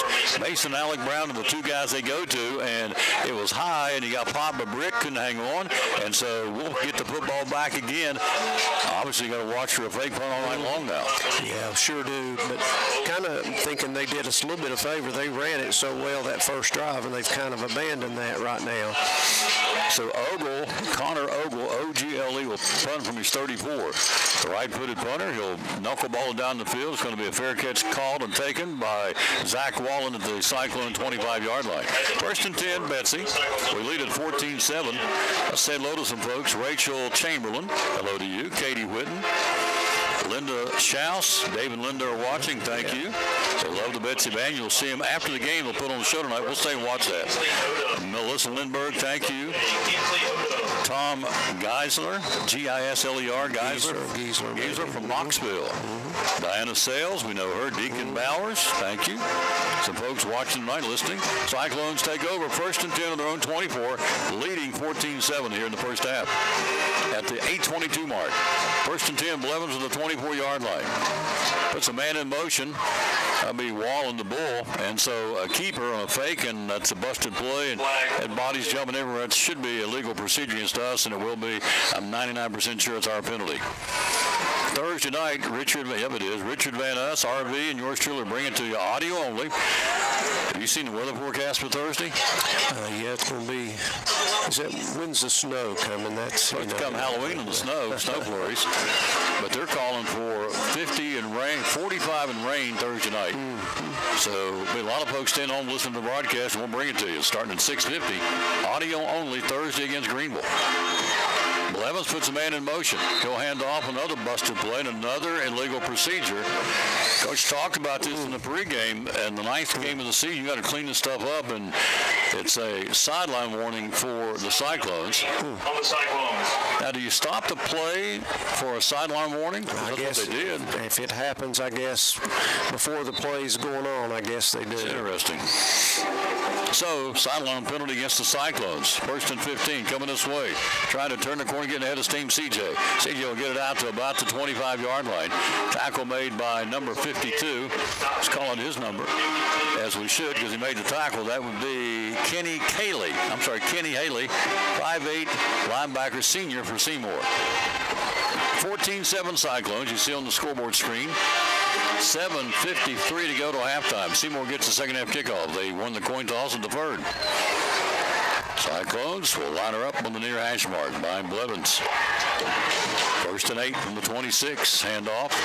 A little juking and jiving, and he has stood up, and they responded to that one excellent. The run's beginning to get sealed down a bit. 53 making a tackle. Call out the name of Corey Helton and number 6, Braden Fisher for Seymour. And we'll mark it at the Cyclone, 27-yard line. Picks up 1. 3rd down and long for the Cyclones here. So they made some adjustments, Coach. They have. They're loading the box, so it is making it a little more difficult. 3rd down and long for the Cyclones from our 27-yard line. Mathis a single setback. Bryson checking off, 12 seconds on the play clock. Blevins claps his hands, wants to play action, goes out in the flat, is caught and hit right then. Nice catch, but a nice defensive play to stop him. The catch made by Jack Blevins, but right there to drop him immediately was Ogle. Nice job by Seymour at the 32-yard line. So a 4th down and 1? Yeah. Ball to 33 is where they'll officially mark it. We need 1 to move the sticks and see if we can. Obviously, we're going for it. Mathis, your single setback. 6:29 to go, first half. 4th and 1. A 4th down conversion. See how we do here. Blevins will hand off to Mathis. He'll bounce off his running back, and he's dropped. He'll take over. That was more of our fault maybe than theirs, because he ran up the back of his pulling guard and making a tackle was Kenny Haley and Corey Helton. Bottom line is they get the ball in our territory, and more confidence for this team from Seymour. Yeah, and you mentioned, though, they get the second half kickoff, so this drive right here is huge. Depending on what they do, my assumption is they'll probably go back to the run, but that's a huge defensive stop. But again, that's where penalties put you in a bind. So they'll take over 31-yard line, 31 and a half. Clock, 6:18 to go. The chance to tie the ball game here. Madden, number 5, Madden Guffey, Guffey, your QB. And a pretty good one, pretty cagey. He'll hand off to Gilbert. Nope, play action, slant pattern, off the shoulder pattern, incomplete. Fake the dive, pulled it back, and slant pattern, number 4, Brown, in and off his shoulder pads, incomplete on the ricochet. Threw it just a smidge behind him. That's a catchable ball. It was catchable ball. He'd like to have that back, the receiver, I'm sure. He throws a good ball. I watched him in warm-ups. He's got a good quick release, and seems like he puts it where he needs to most of the time. And it's 14-7, 6:12 to go in the half. Seymour, again, at 2-3 in the league and 4-4 overall. They've won 2 in a row at East and Granger. Trying to pull off the upset, and they're hanging with us right now. 2 to the wide and near side, the wide side of the field on the 2nd and 10 from the 32. Guffey puts a man in motion. Long count, hands off to Gilbert. No play action, looking. Got some quick razzle-dazzle feet. Happy feet, goes inside the 30, and the keeper to the 28-yard line. Picks up 4. So he's dancing back there. Who made a tackle? Rainwater again for the Cyclones. And also Loveday. Big 74 in on the play for the Cyclones. That would be Nolan Loveday, our sophomore. We have a young football team, folks. Coach, he got flushed out of the pocket. He's dancing with his feet. Yeah, he doesn't really get set. He does initially, and then all of a sudden those happy feet he's made his mind up. He's going to run at that point. So it's 3rd and 6 from the 28-yard line. Guffey, single setback. Gilbert puts him out in the flat here. Looking, throws, got a home run ball down there in single coverage, and he had it on his hands and incomplete. Wow. He led him. He dove for it. He makes that catch. It's a touchdown. He's beating our guy, and he did not get it, and he misses it. It's off his hands. He'd like to have that one back. We don't want him to have it back. On a misfire, it brings a 4th down and 6 now from the 28. So Britt was out there in single coverage. There's a height disadvantage, and to Guffey's credit, coach, he put over that right shoulder, laid it right in there to him, hit him in the hands on a diving try. Incomplete pass is a break for us. You got to watch for a fake. Yeah, you got to watch for a fake right here. I watched him. I'm not sure this is in his wheelhouse. We'll see. 35-yard, be a 45-yard field goal, and there'll be long enough. It'll be way short. No way, Jose. And so missed field goal try of 45 yards. A little surprised at that, really. When they were moving the football, I think I would have taken a chance on a 4th and 6 to go for it. They didn't. They missed the field goal. We get the ball back. Yeah, still, and it's almost like they've abandoned their run game a little bit, which again is a little surprising to me. But again, came back after. I admire Sean. I love going for it on 4th down. I think it's a good thing. It shows a lot of confidence in your kids. But even though they stopped us, our defense stepped up. So no harm, no foul there. Hello, Dean Prophet. Hello to Cindy Reed. Hello to Tammy Moore and Dan Gould. Thank you all for watching. Cyclones get the football back. 1st and 10 to the 20. On the misfire, defense bowed up and stopped them. Blevins, see what we can get going on this drive here. Bubble screen near side going to be caught. Will juke a man spin. It'll be Zach Wallen to the 20. And again, they've watched some film, coach. They covered it very nicely. We didn't get much traction there. So the stop made by 53 was in on the play. Credit for Seymour, number 53. That would be Braden Cressler. Check that. That would be Corey Helton. They do fly to the football. They do a good job. Picks up 2, 2nd and 8. Clock, 4:49 to go, first half. We'll have a touchdown. I'm not so sure we're sputtering offensively, but they've got a really nice defensive package tonight. And off, working off left side, gets popped, stays on his feet to the 25. They'll fall forward to about the 27. That's the mule. Justice Wallen gets the call. Wallen on the catering. It's McDuffie not running tonight. Speculation is he's out, so I'm not seeing him. 3rd and 4. So William McDuffie, I'm looking on the sideline for number 7. I don't see him. So we'll see what his status is. We'll check with some folks in the box. 3rd and 4 from the 26. Big play here. We don't want to give them the ball back at 4:08 to go to half. 1 touchdown lead here. 3 to the far side, wide side. Bubble screen, far side, come back, catch. He's got it. Blevins will go to the 30, and let's see if it should be good enough with forward progress. He went down to get the first down. Jack, nice catch with Jack having the presence of mind to stretch that frame out across the 30. Should give us a Cyclone first down. Let's see. See what the men in stripes will say. Another sideline. And they will. They'll move the sticks. A double C Western Supply first down. So I want to go on record and say some of this is Seymour, some of this I don't care what anybody says. There's a game Thursday night everybody's talking about. But we're in a dogfight right here for the moment. Handoff coming this way. Wallen, Justice cuts up inside of the 35. He's at the 40, got tripped up. He had a head of steam, and number 6 brings him down, but Wallen got it going. Braden Fisher takes him from the 31 out to the 39-yard line, picks up 8. Man, he runs so hard. He really does. And he had, J-Train's in there blocking for him, so that's an extra lineman, really, just the size that he has. So I like the play design there. 2nd and 1, 40-yard line, 3:08 to go to halftime. Blevins hands off to Wallen again to the 40. In open field to the 45. Jukes the man, gets out of the 50 down to the inside Seymour territory. And so Justice Wallen takes about 10 or 11 yards and finally gets tackled by number 45, J.D. Cook, the 5'9 linebacker. Moving the sticks again. The Double C Western Supply first down again for Elizabeth, and now in Seymour territory, the 49-yard line. See if they come back with it. They've run it 2 straight times, so a lot of different ways they can get to the same point, but see what they've got here. From the 49-yard line, Bryson Blevins hands off to C.J. Mathis will go to the 45-yard line. Wrapped up again by 53. He's been very active here. He's a good football player. Corey Helton, 5'10", 170 junior defensive end for Seymour, makes a tackle. He'll advance the football to the 45-yard line, picks up 3 or 4. 2:15 to go to the half. We, again, trying to get down and get points. Try Will Bowers if need be, but obviously we'd like to have 7, Coach. Boy, you really would, especially with them getting the ball. Start the second half here. Blevins will audibilize with 15 on the play clock here from the 45-yard line. Bryson hands off to C.J., wrapped up, and they're waiting on him. It's a slew of white jerseys to shove him back. Good read by the Seymour defense, led by big old 72. He's a big one. He is J.J. Inman, 6'2" and 280. How would you like him to pounce on you on a cold Friday night to the turf? That hurt you, wouldn't it? It sure would. Their front people have really, overall, have done a really good job. Yes, they have. Corey Helton, number 53 here on this end. The defensive end playing very good. Cyclones 3rd and 7 at the 46-yard line. Have to figure it out here in the second half or during the halftime timeout. Blevins on a 3rd and 7 from the Seymour 46-yard line down to the 39 to move the sticks. 1:15 to go. Clock moving. We're down to 6 on the play clock.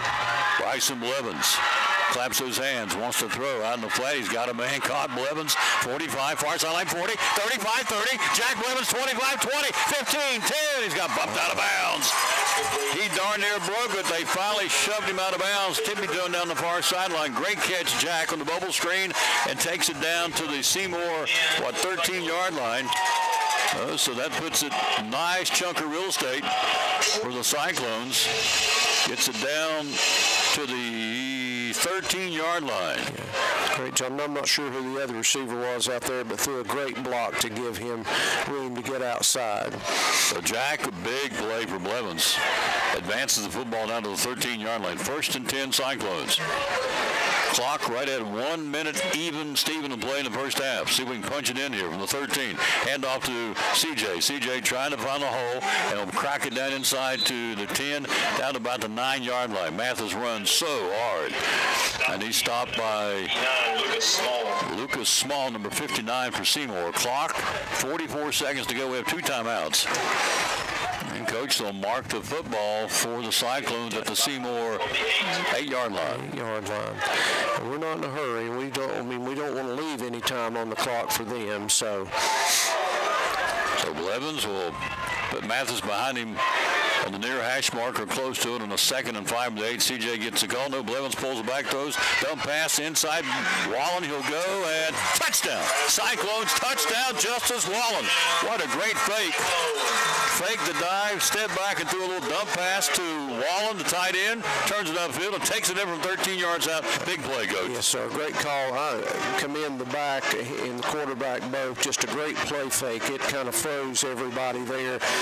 And anytime you get Justice Wallen on the outside and could get it in his hands, good things are going to happen. Great play design, and we certainly needed that. Great job. What a great play call. You called it. Fake the dive to Mathis and threw it to the tight end who just stepped out and got it.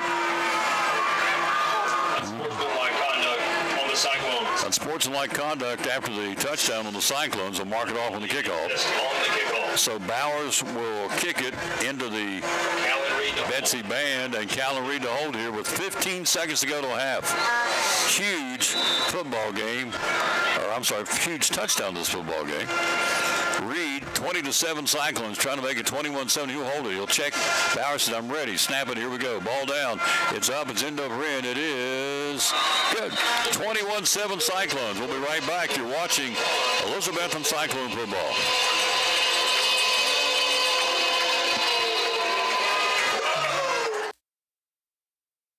To sponsors, Stanfield Thomas and Associates, Miss Autumn. So tell folks what STA is all about.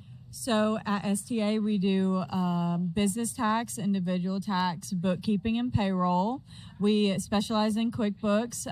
We do offer QuickBooks training, and we have a QuickBooks Pro Advisor, which is Crystal. She's the owner. She can help with the software, training, inventory cleanup, file setup, and payroll reports. We also do month end, which includes reconciling.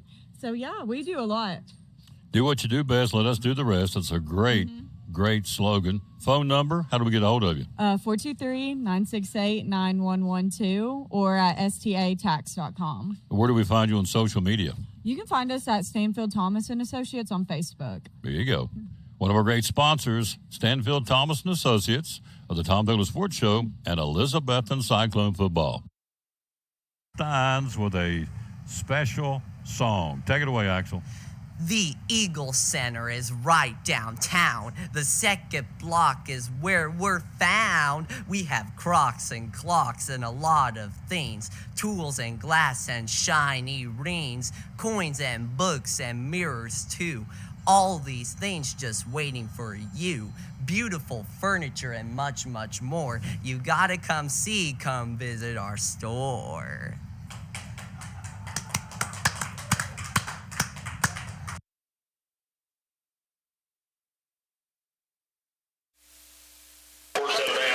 Nice return by number 22, Grayson Davis. 29 bumped him out. Brody Thompson, the sophomore.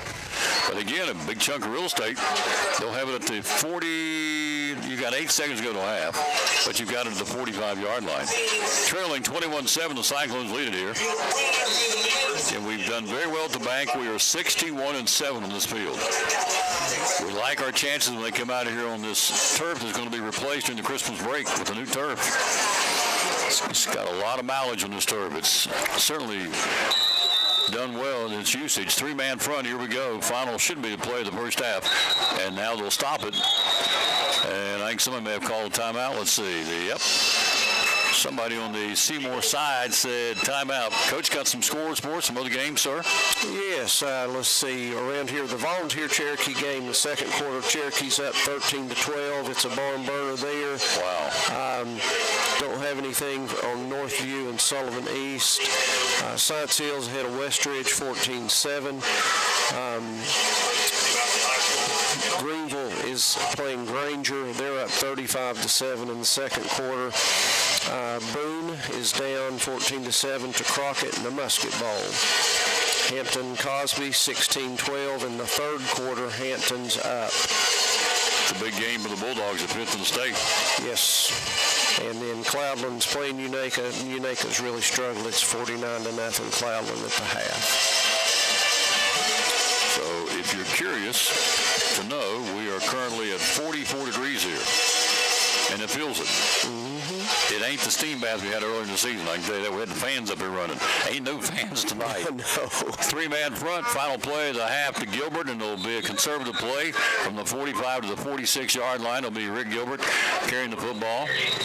And that should be it. Yep, goose eggs on the scoreboard. It's halftime. We go to the break. We're halfway home on game number 9 of this 2025 campaign, and we lead to the break. Cyclones 21, Seymour 7.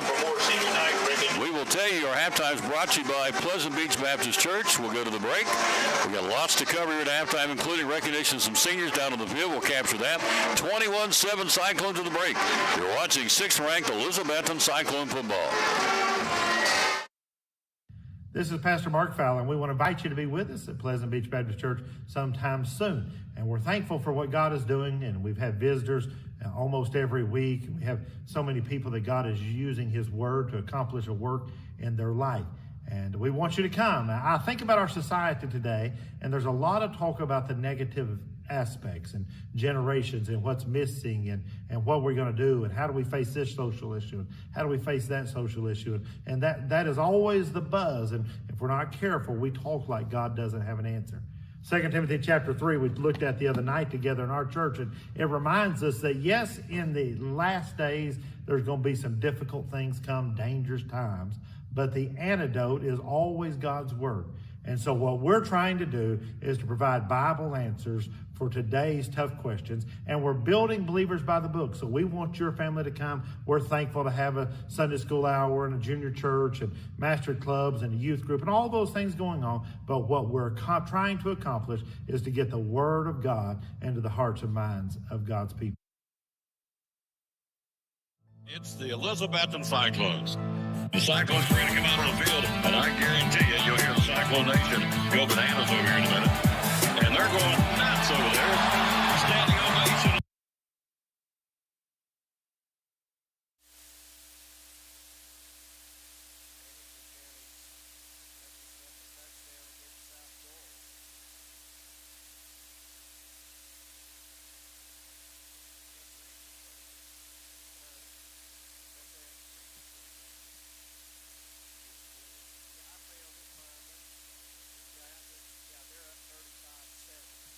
Halftime Cyclones lead at 21-7. You're watching 6th-ranked Elizabethton Cyclone football. Scoring C.J. Mathis, 23-yard run. Bowers point after 7-0. Bowers 34 out of 37 at that point from point afters. C.J.'s 5th touchdown of the season. Gilbert comes right back. They take it down the field and shove it down our throat. Tie ball game 7-7. Rick Gilbert and the Eagles have tied it at that point into the first quarter. We come back with 2 scores in the second stanza of the train. A 2-yard run, his 3rd touchdown of the season for the J-Train. Point after Bowers, 14-7. They have an interesting play on the 4th and 6 from our 28-yard line. They kick what would be a 45-yard field goal that missed. I thought that was a huge play in this football game because they were moving the ball and they opted for a field goal. It wasn't even close. We'll take it, and then we take it down the field 15 seconds to go, and a fake handoff to Wallen rolled out and hit the tight end, Justice Wallen, for the touchdown. 13-yard catch from Blevins, his 9th touchdown of the season. Wallen's 8th touchdown of the season. Bowers point after, 21-7. Coach, what you're taking the first half? It ain't pretty, but we're up 21-7. Yeah, they've had some breakdowns on penalties and things like that, but no turnovers. It looked like it took us evidently a little bit of time to figure out what they were doing up front blocking, but it seems like we've figured that out. But a lot of people involved have thrown it only when we want to, and so they don't feel like they have to do that. A lot of people are running, like I said, he's had a really good night running the football, just very shifty and very powerful. So all in all, not a bad first half. We're used to blowouts in the first half. This is a pretty good football team, coached pretty well. Let's pick up senior night with Jason Holly out on the field here. Then our senior ensemble members. First for the EHS Betsy Band will be Brianna Alexander, the daughter of Jeremy and Rebecca Alexander, sister to Andrew and Connor Alexander.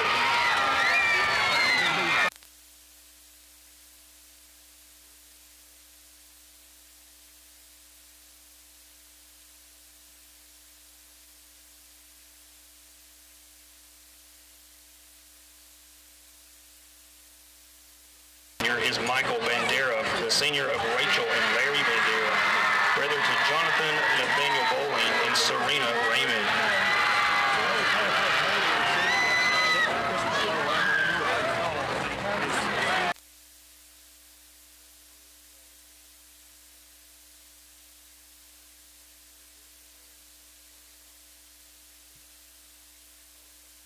Here is Riley Berry, the daughter of Christy Whitehead, Justin Berry, and Shannon Bishop, sister to Dylan Wagner, Sydney Bishop, Jackson, Liam, and Owen Whitehead. By the way, thank you, Dan Gould. Dan says, enjoy your play-by-play. Thank you, sir. You're very kind. Appreciate that. Amber Honeycutt says, go, Betsy, go. Our next band member is Cora Stevens, the daughter of Christy Whitehead and the sister of Jackson, Liam, and Owen Whitehead. Craig Jones says he's got his hot chocolate and his Tom Taylor Cup tonight in Nebraska. Go Seniors and go Riley. Thank you again, Craig Jones. Oh, Craig, he's a dandy. Hello to Wesley Gilbert. Our next senior is Anna Blackwell, the daughter of Kimberly and Jason Blackwell, sister of Emmett Blackwell. Leslie Gilbert. Hello to Sue Craig. Hi, Tom and Eddie. Thank you for bringing us Cyclone football. How nice. It's awfully nice. It is. Tim Carrier watching from South Carolina. Great show, class of 1980. Our next senior is Dayla Bryant, the daughter of Damian Bryant, Joy McCray, Vicki Knight, and David Knight. Let's see who else we can say hello to is watching tonight. Tyler Hyder, Tim Carrier, Bethany Walzer, Walzer. Hello, thank you. Carolyn Gentry, Diana Sales. Our next member is Charles Clavier, the son of Sherry and John Clavier. Roy Ann Kimball.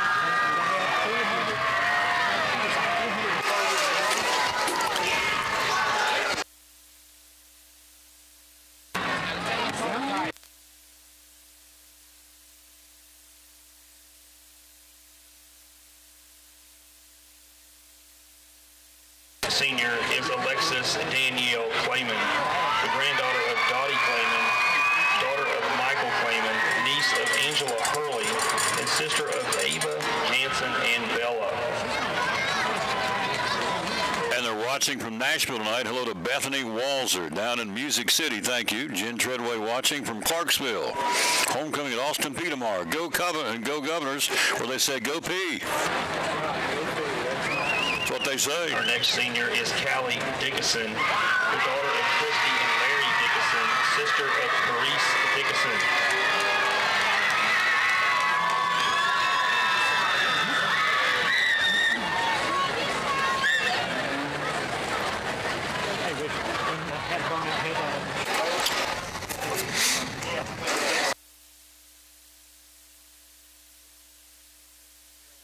Ernest, the daughter of Eric Ernest and Alicia Lacey, the granddaughter of Ann and Randy Lacey, sister of Zai Ernest.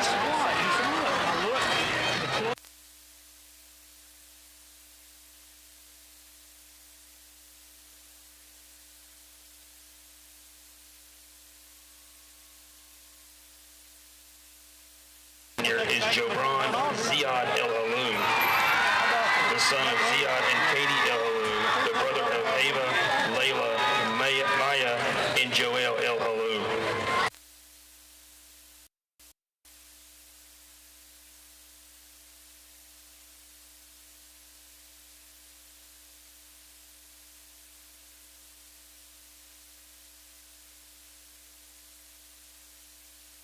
Senior band member is Max Frickle, the son of Philip and Susan Frickle, brother of Jake, Jesse, and Kaylee Frickle.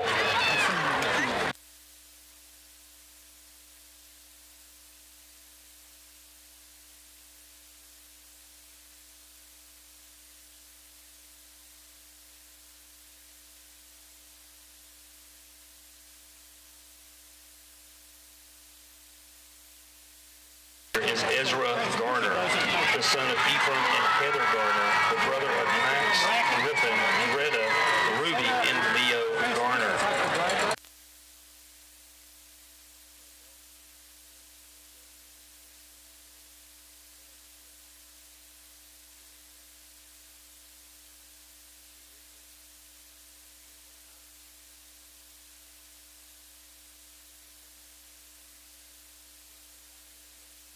Lillian Grace Harden, the daughter of Ryan and Sarah Harden, sister of Zeta and Jacob Harden.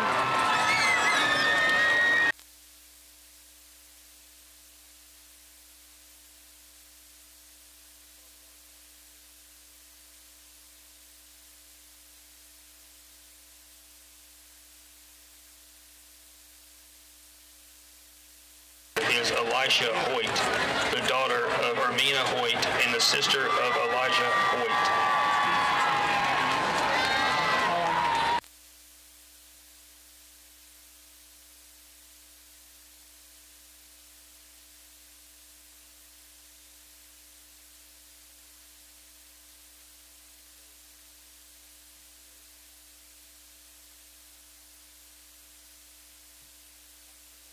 Is Dagan Keith Johnson, the son of Danielle Johnson, and Derek Chambers, the brother of Daisy and Dyson Chambers.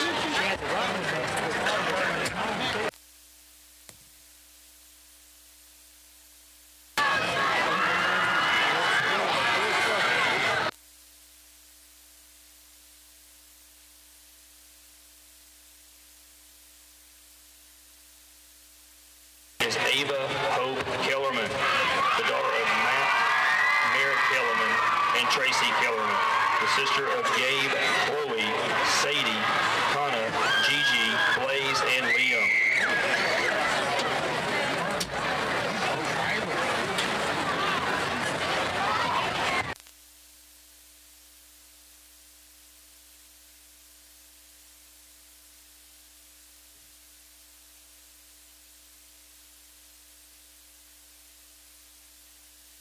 Tyler Markland, the son of George and Kristen Markland, brother of Aaron Markland.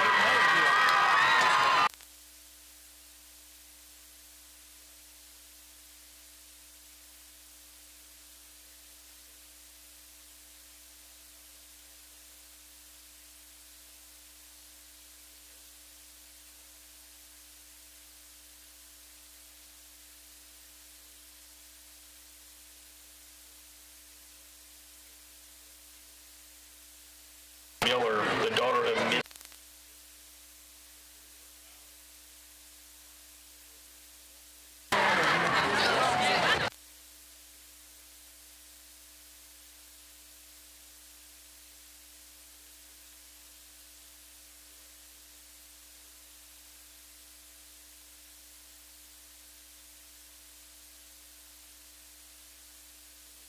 Dylan Patel, the son of Rakesh and Apita Patel.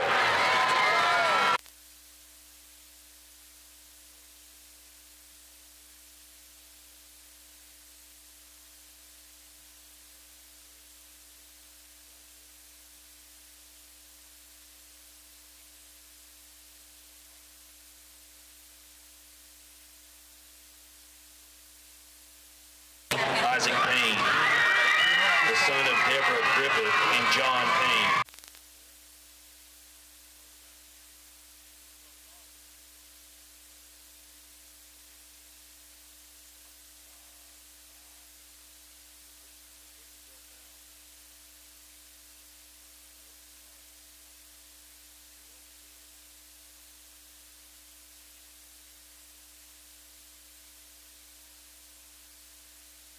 Senior is Eliza Puckett, the daughter of Susan Hodge and Marcus Puckett.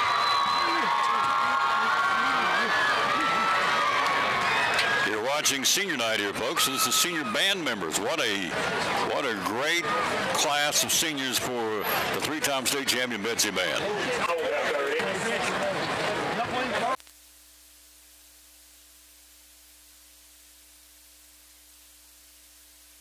Jane Stanberry, the daughter of Kelly and Cameron Stanberry.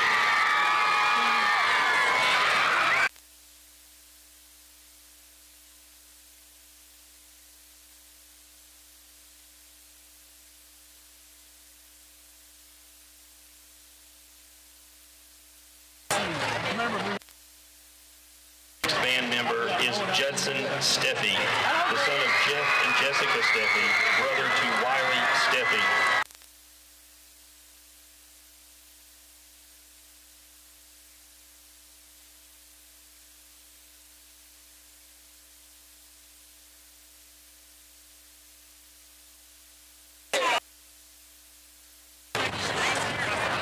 Our next senior is Kira Wolf, the daughter of Matthew and Casey Wolf, sister to Levi and Ian Wolf.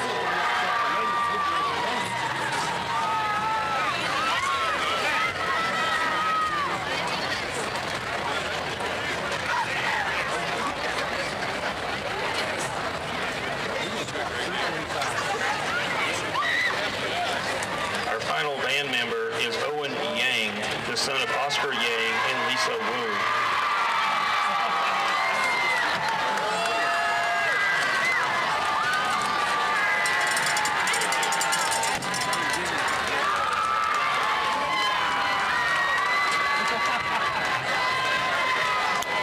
impressive, folks. A large senior class contingency. Jason will... And now for our senior members of the EHS Navy National Defense Cadet Corps. Another great organization here. Cadet Lieutenant Michael Bandera. We're joined by Larry and Rachel Bandera. Dr. John Midden. This is awesome, isn't it, Doc? Yeah, man, it's great to see our seniors get recognized on a beautiful night tonight. Good crowd, and yeah, it's just always good to wrap up the season, being able to recognize our fall athletes, cadet corps, cheerleaders, band members, just, you know, all the kids that really make nights like tonight happen. Ensign Jabron El Halou. We're going to try and capture them all here. And Katie El Halou. The brother of Leah, Ava, Maya, and Joel El Halou. We're going to talk between people so we can let you hear a special night for these seniors. You get one shot, tonight's the night for your whole senior, for your whole school career. Let's catch this next group, or next family rather. Our next senior is Cadet Petty Officer First Class Madison Harden, the daughter of Clay Harden and Patricia Marie, and stepdaughter of Jessica Stout, and sister of Haley and Mackenzie Harden. Pretty awesome. Coming up tomorrow, we're going to talk about this in a second, the Elizabethton Classic. We'll get Doc in here. We got 8 minutes to the second half. We lead 21-7 here at halftime, by the way. See the score on the screen. Our next senior member is Cadet Chief Petty Officer Jacob Presley, the son of William and Amanda Presley, the brother of Brian and Zayden Presley. It's senior night here at the bank. These are our ROTC cadets, rather. Being honored. Nicole's down there taking pictures for the Elizabethton City Schools. Our final senior is Cadet Master Chief Princess May Russell, the daughter of Rusty and Melgar Russell. We got the tour of schools on Monday, Tuesday, Wednesday, and Thursday next week, showcasing Elizabethton City Schools. Monday will be at Harold McCormick. Tuesday will be right here at the high school. Wednesday will be at West Side, and Thursday we'll wrap things up at East Side. So we'll be showcasing great kids doing great things in Elizabethton City Schools. Recognize our senior Betsy Choral Department seniors. We appreciate their commitment to excellence and their musicianship as they sing the national anthem before our games. In addition to what you see on the field, these seniors are involved in performances, concerts, honor choirs, and competitions throughout the region and at the state level. Our first senior is Brianna Alexander. She's the daughter of Rebecca and Jeremy Alexander and the sister of Andrew and Connor.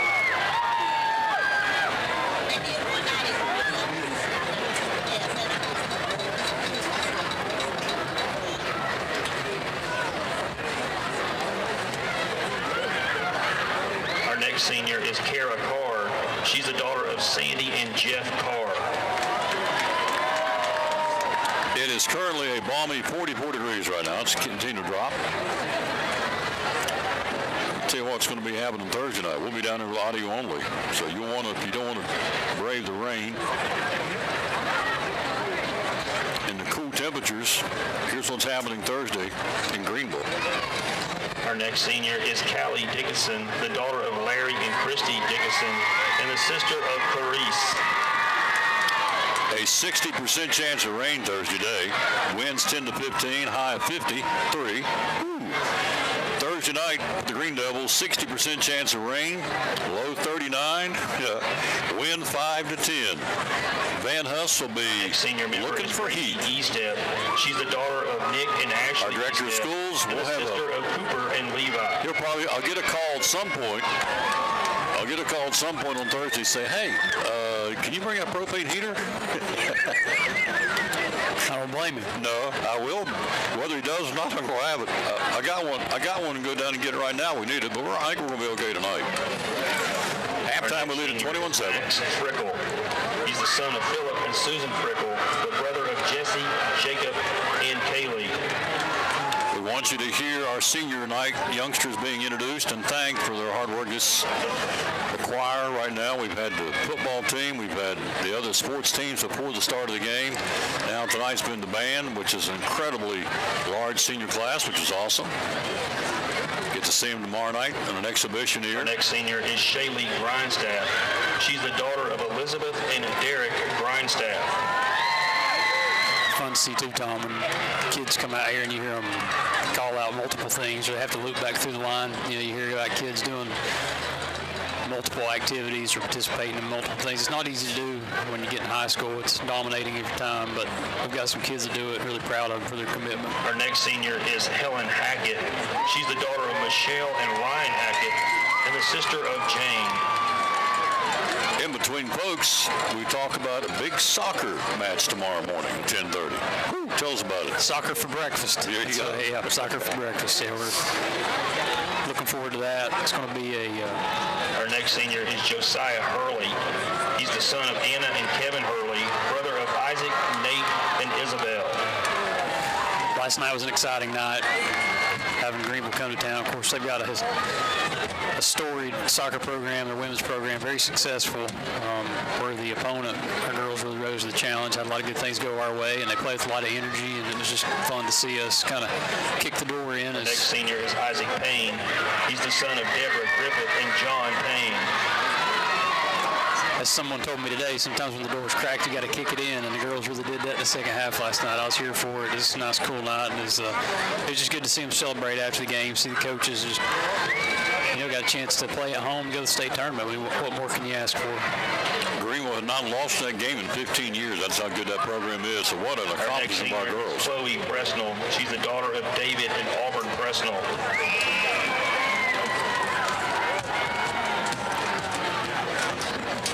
Doc, talk about the Elizabethton Classic here coming up. It's tomorrow. Starts at 2 o'clock. 21 bands from 5 states. Our next senior is Callie Smith. She's the daughter of Brian and Angie Smith.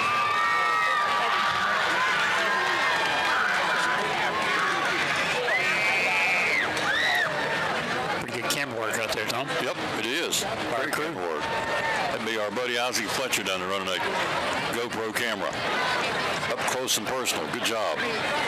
Student-led, Next folks. senior is Haley Strong. She's the daughter of Donna and Alan Buchanan and the sister of Rex Cobalt. Those guys spent hours this afternoon trying to get this thing squared away. Our tech team for the school system came down, really trying to square things up so people at home can have a good experience. Appreciate the kids and our tech team, too, for putting the time in. Carrie Taylor, you guys. Nathan Hall, yeah. Mr. Brandon Birchfield. Brandon Birchfield, Senior yeah, they're here this afternoon doing it. Is Owen Yang. He's the son of Oscar and Lisa Yang. Stuff's complicated, Tom. Those guys know a lot. They start talking. I stop listening because I sometimes don't know what they're saying. I try. They do a different way. Hey, we really do appreciate them. Yep. Good stuff. They do a wonderful job. Yeah, man. Better believe it. It was a big undertaking to get all this fiber optic repaired after the craziest thing in the world. I asked those guys, why would mice eat the ends of glass fiber optic? They said because there's a coating on it. For all of our EHS senior members. The mice thinks, and I'm not making this up, the mice thinks it tastes like peanut butter, peanuts, and so they eat the bottom of these fiber optics that are glass. And that's what the problem was during the off season. They got in and ate some of the fiber. We had to replace them all and restring them, redo it. Big undertaking. It wasn't cheap to do that either. So thanks to Nathan Hall, Braden Birchfield, Dr. John Midden, Carrie Taylor. I don't know who else is involved, but it was a team effort. That's why we got a camera tonight. So appreciate it. So Elizabethton Classic tomorrow. Yeah, man. Yeah, big fundraiser for our band too. It's takes a lot of energy, effort, volunteers, people committing a lot of time, but it also takes funds to be able to do some of the things that they want to do and some of their future plans. Mr. Valentine and the team really want to push the kids and get them out. And of course, going back to state this year, it's going to be fun to go see them go down next year. But they've got some plans, and it takes a good amount of money to move that many kids, different places, and provide them the things that they need. And of course, like any other school support organization, they go the extra mile to do those things. And so tomorrow's a really big fundraiser for our band, and so it's going to be beautiful weather. I think we talked about this last week. There's going to be some great bands here, from not just from the county, but from the region. And so it's going to be a great day for some music and get to see some exhibition out of our band. So every dime that's spent tomorrow here is going to go back to the Betsy Band. So encourage people to come out. It's going to be a good day for some music. So come down to the bank and check it out. How about Dr. Sam's pledging $100,000 for the Betsy Band. That's awesome. Yeah, man. I mean, Mr. Valentine said it. That, their family. Generations of and within their family have been really involved with arts and the band here, and so we're just so thankful to them for that donation, and to Doc Sams and his family for just stepping up and saying, hey, we want to give back. That's what's so special about this community, Tom, is that especially since I've been around and really my whole life, you just watched this school continue to grow and get better, and it has to do with leadership and teachers, students, families, but then also alumni and people who come through here and keep it as a special place in their heart and say, we're going to give back, whether it's time or resources, and in this case, we appreciate the resources that he's given us and his family's given us. It'll be put to good use.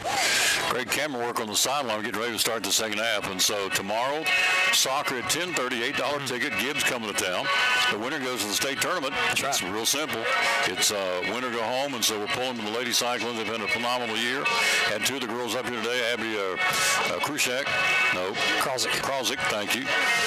Abby Krausick, who was our goalie and had a busy night last night. Lots of shots on goal. Did an incredible job. Cam Garland was up here with us as well. And so, how about Villanave early in the week?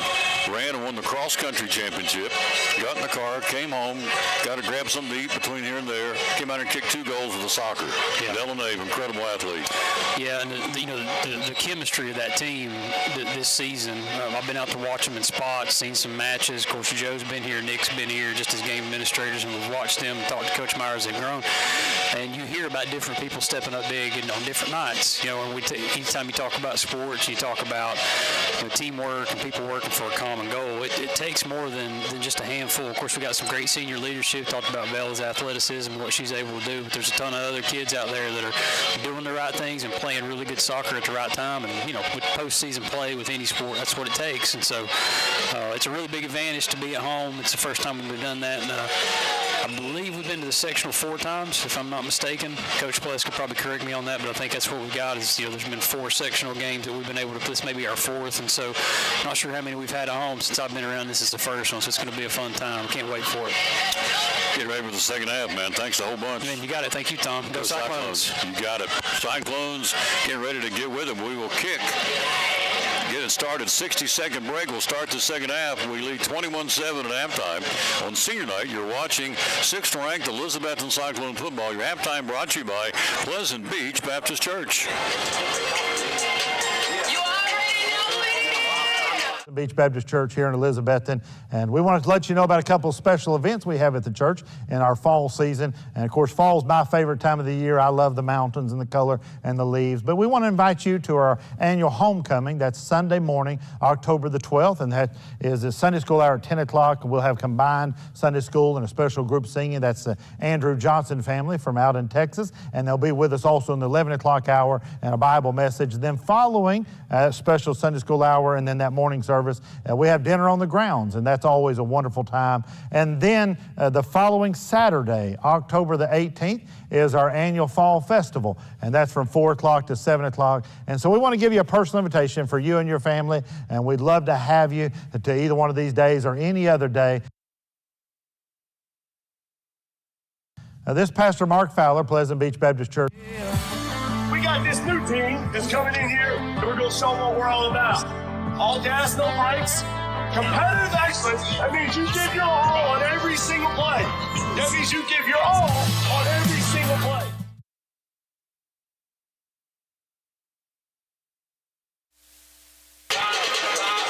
Cyclones to kick it away here to start the second half. An extended halftime for Senior Night 2025. We certainly understand that. You only get one. Here's the kick. It'll be an automatic touchback, and the Cyclones will defend here. Coach, we're up 21-7. It's kind of it's not an overpowering, overwhelming 21-7. We are up 2 touchdowns. I think this drive right here will really send a big statement and typify what the rest of the game is going to be for Seymour tonight. I agree.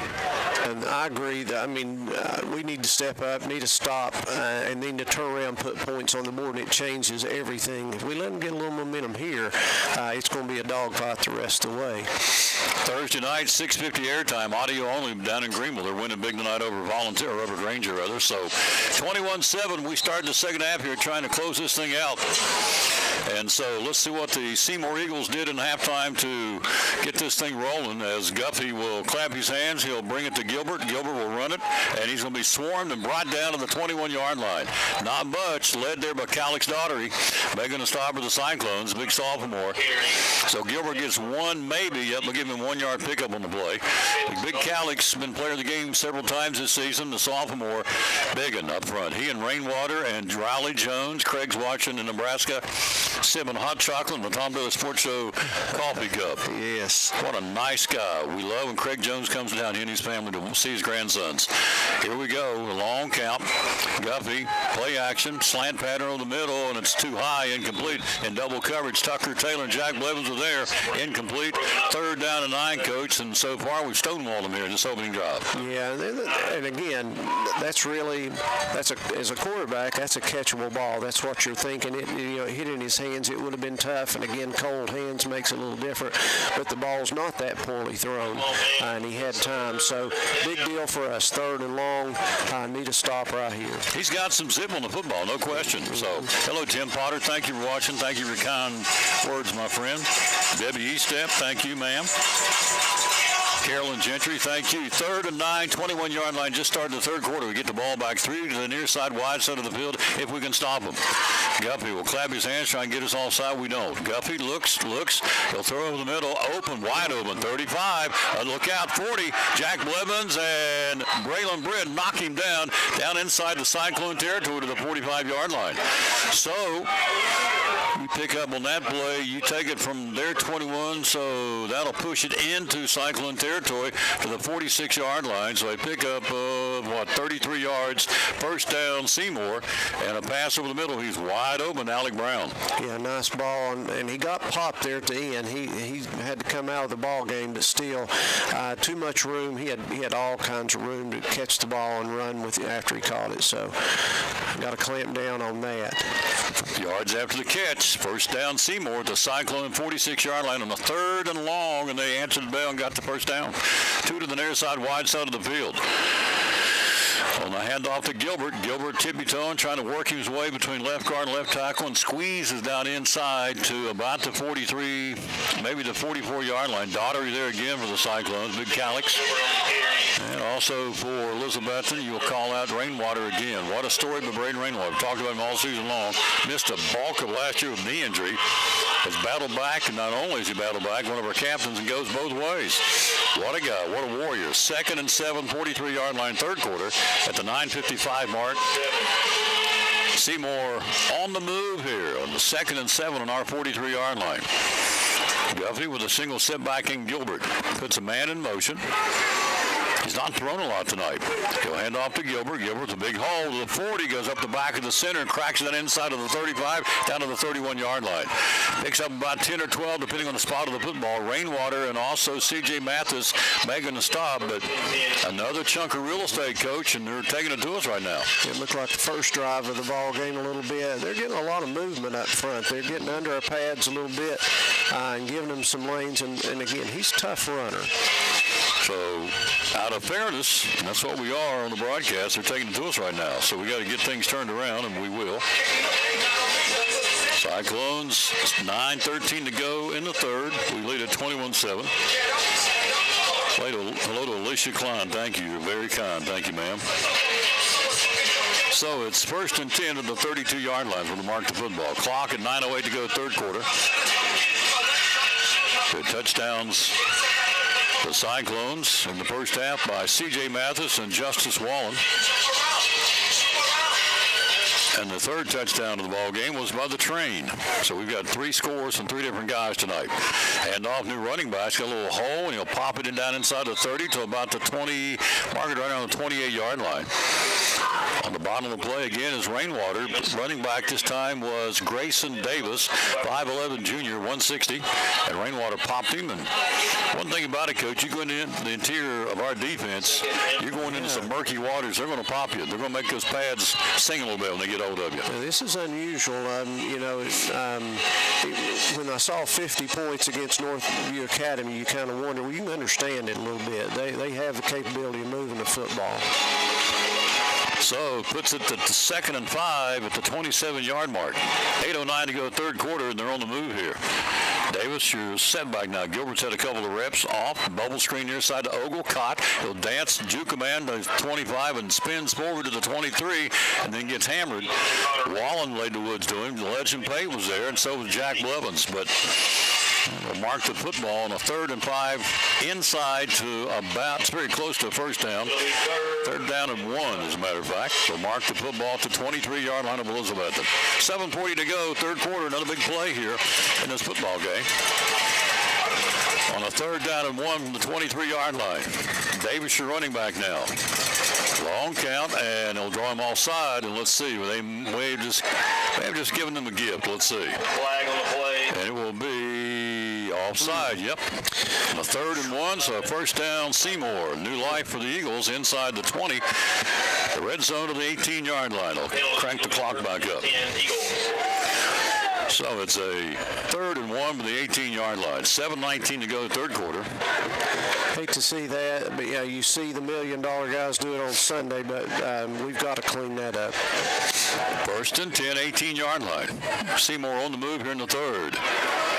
Down 2 touchdowns, and they'll blow the play dead. Let's see, illegal procedure. I think somebody jumped on the left side of the line, and they did. Against the Eagles, that's a break for us. So they'll back it back 5. Mark it out to the 23-yard line. 1st and 15. Clock kicks down inside the 7-minute mark. Justin White is on the sideline. He is in uniform. He's got a cast on the left arm, so he's not playing tonight, but he's there. That's encouraging. It means he's getting closer. We need him in basketball. We need him in baseball. We can love to have him back in football. 1st and 15, 23-yard line.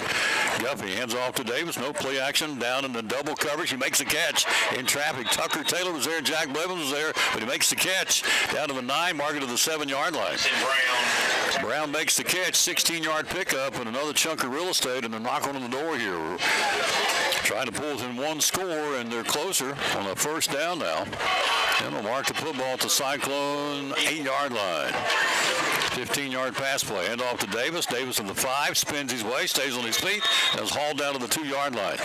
Ankle tackled. Who got him? Let's see. The train, or check that. Loveday was there. And, yep, the train got him, and Loveday. So, but to the 2-yard line. 6-minute mark, third quarter. An impressive drive, Coach, with the Seymour Eagles. They really have. They've put a lot of, and they've mixed this up. It's one of the first drives that they've done a little bit of everything. So they may have found something there in the first half. Looks like it's working so far. There'll be a 2nd and goal from the 2. Seymour trying to punch it in here in the third quarter and draw this thing a little tighter. Hand off to Gilbert. He's back in there. Ankle tackle, breaks the tackle, surges in. Does he get it? He does. Touchdown Gilbert and touchdown Seymour. Third quarter cuts it to an 8-point ball game now at the 5:34 mark. 21-13 Cyclones. Had him right there for a second. Just a lot of leg strength there. Pulled out of the tackle and got it in the end zone. 21-13. Kendall will be for the point after now for the Seymour Eagles. Nope, they're going to go for 2 here. No, they're not. They're going to line up. All right, so they've got Kendall will be for the point after. 21-13 now, a little tighter at the old stadium tonight. Here's the kick, soccer-style kick. Got it. 21-14, 60-second break. We'll be back. You're watching Elizabethton Cyclone football.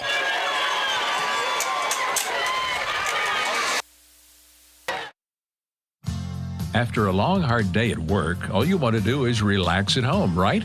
But how can you possibly relax when your home's not comfortable? If you want to feel more comfortable at home, give Advanced Heat Pump Systems a call today. With over 30 years of experience and the most innovative solutions, you can rest assured that Advanced Heat Pump Systems will make your home more comfortable. Give them a call today, 926-2665, or visit them online at advancedheatpump.com. At Northeast Community Credit Union, we know the importance of taking care of your family and building our community. Are you remodeling your home, trading cars for your next road trip, or maybe you're considering an in-ground pool or a boat for the lake? Our loans are easy, fast, and convenient with the lowest payments around. Act now before rates go up. Apply online at bmycu.org, call us, or come see us in Elizabethton, Johnson City, or Rome Mountain. We have the loan you need.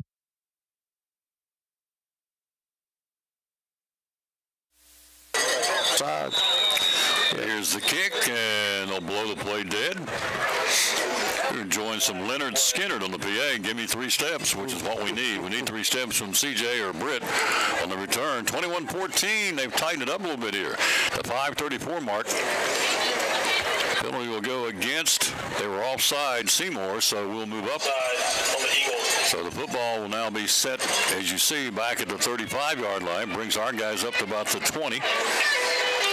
This will be a good time for a big old chunk of real estate, Coach, from one of our guys who kind of took the life out of us. That drive was an impressive drive, but Seymour took it right down the field, punched it in. It's a touchdown different game now. We need something to get a little jump start here for us. We've got to get some momentum. A little juice. 5:34 to go in the third. Here's the kick. It'll be a short end of ring kick. It'll be taken at the 31-yard line. To the 35, to the 40. Legend Pate will take it and spin his way to the 45-yard line. Return of about 13 yards for Legend. Nice return with the freshman, and so we're in pretty good field position, Coach. We'll sit at our 45-yard line. So it'll be first and 10, Betsy at our 45-yard line near hash mark. Third quarter, we lead at 21-14. Good field position. Good job getting the kick, not letting that ball hit like they did the first time. You never know what happens once it hits the turf, so good job by Peyton. So we'll set up shop with the near hash mark. Working left to right. Bryson Blevins will hand off to CJ. Big hole, 50. Look out, cuts to the outside. 45, 40, 35, 30. CJ to the 25. Mathis will come back into the 20. Stays on his speed. He'll take it down inside the 20 to about the 17-yard line. What a run by CJ Mathis. We needed some juice, Coach. He heard us. He gave us some juice. Takes it all the way down to the Seymour. Let's see, they'll mark the football at about the 16-yard line. So you get yourself a 34-5, a 39-yard run by C.J. Mathis. We'll take it. Good job by the left side of the line that time. Great job. So they'll mark the football at the 16-yard line at the 5-minute mark in the third quarter. We're on the move here in the red zone. Blevins will hand off to C.J. again. He'll jitterbug, juke, and get himself to the 15 and get stood up there. But again, a nice positive run by C.J. Mathis in the previous play.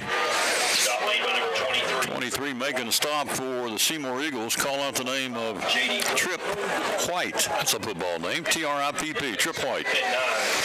Picks up 1, 2nd and 9, 4:33 to go in the third. Some of the folks after senior night headed home. The cozy, warm confines. A little cool out here. It was 44. It's dropped down now to 42. With a little breeze, makes it a little bit more cooler. Plus, it's been so hot that once it does get cold, it feels colder than it probably really is.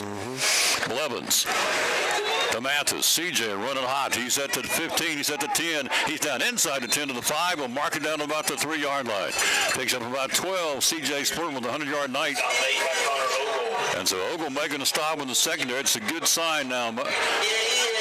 CJ comes up limping. I see him out there grabbing his right knee, and so Mathis took a hit on that tackle over there by Connor Ogle. He's going to stay in the ball game. Puts it at the 2-yard line on the 1st and goal from the 2 here. The clock 3:42 right down the field we've gone here on this drive. Highlighted by CJ's big run.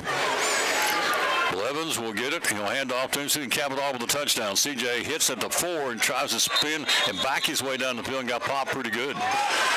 So nice tackle to deny him positive yardage, let alone a touchdown. Was number 22 for Seymour. That would be the name of Grayson Davis. So clock at 3:16 to go. Third quarter, Cyclones right back down the field trying to regain the lead after they scored on us here in the quarter.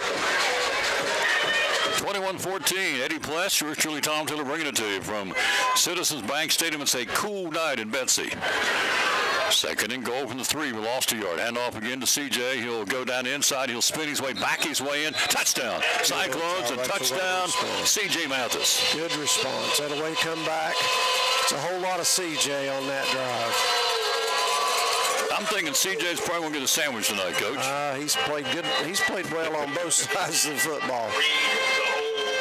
27-14, back out by 2 touchdowns now for the Cyclones. William Bowers with the point after for the Orange and Black, the number 6 ranked team in the state in 4A football.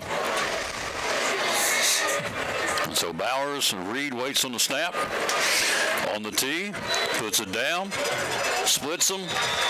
28-14, 60-second break. You're watching 6th ranked Elizabethton Cyclone football.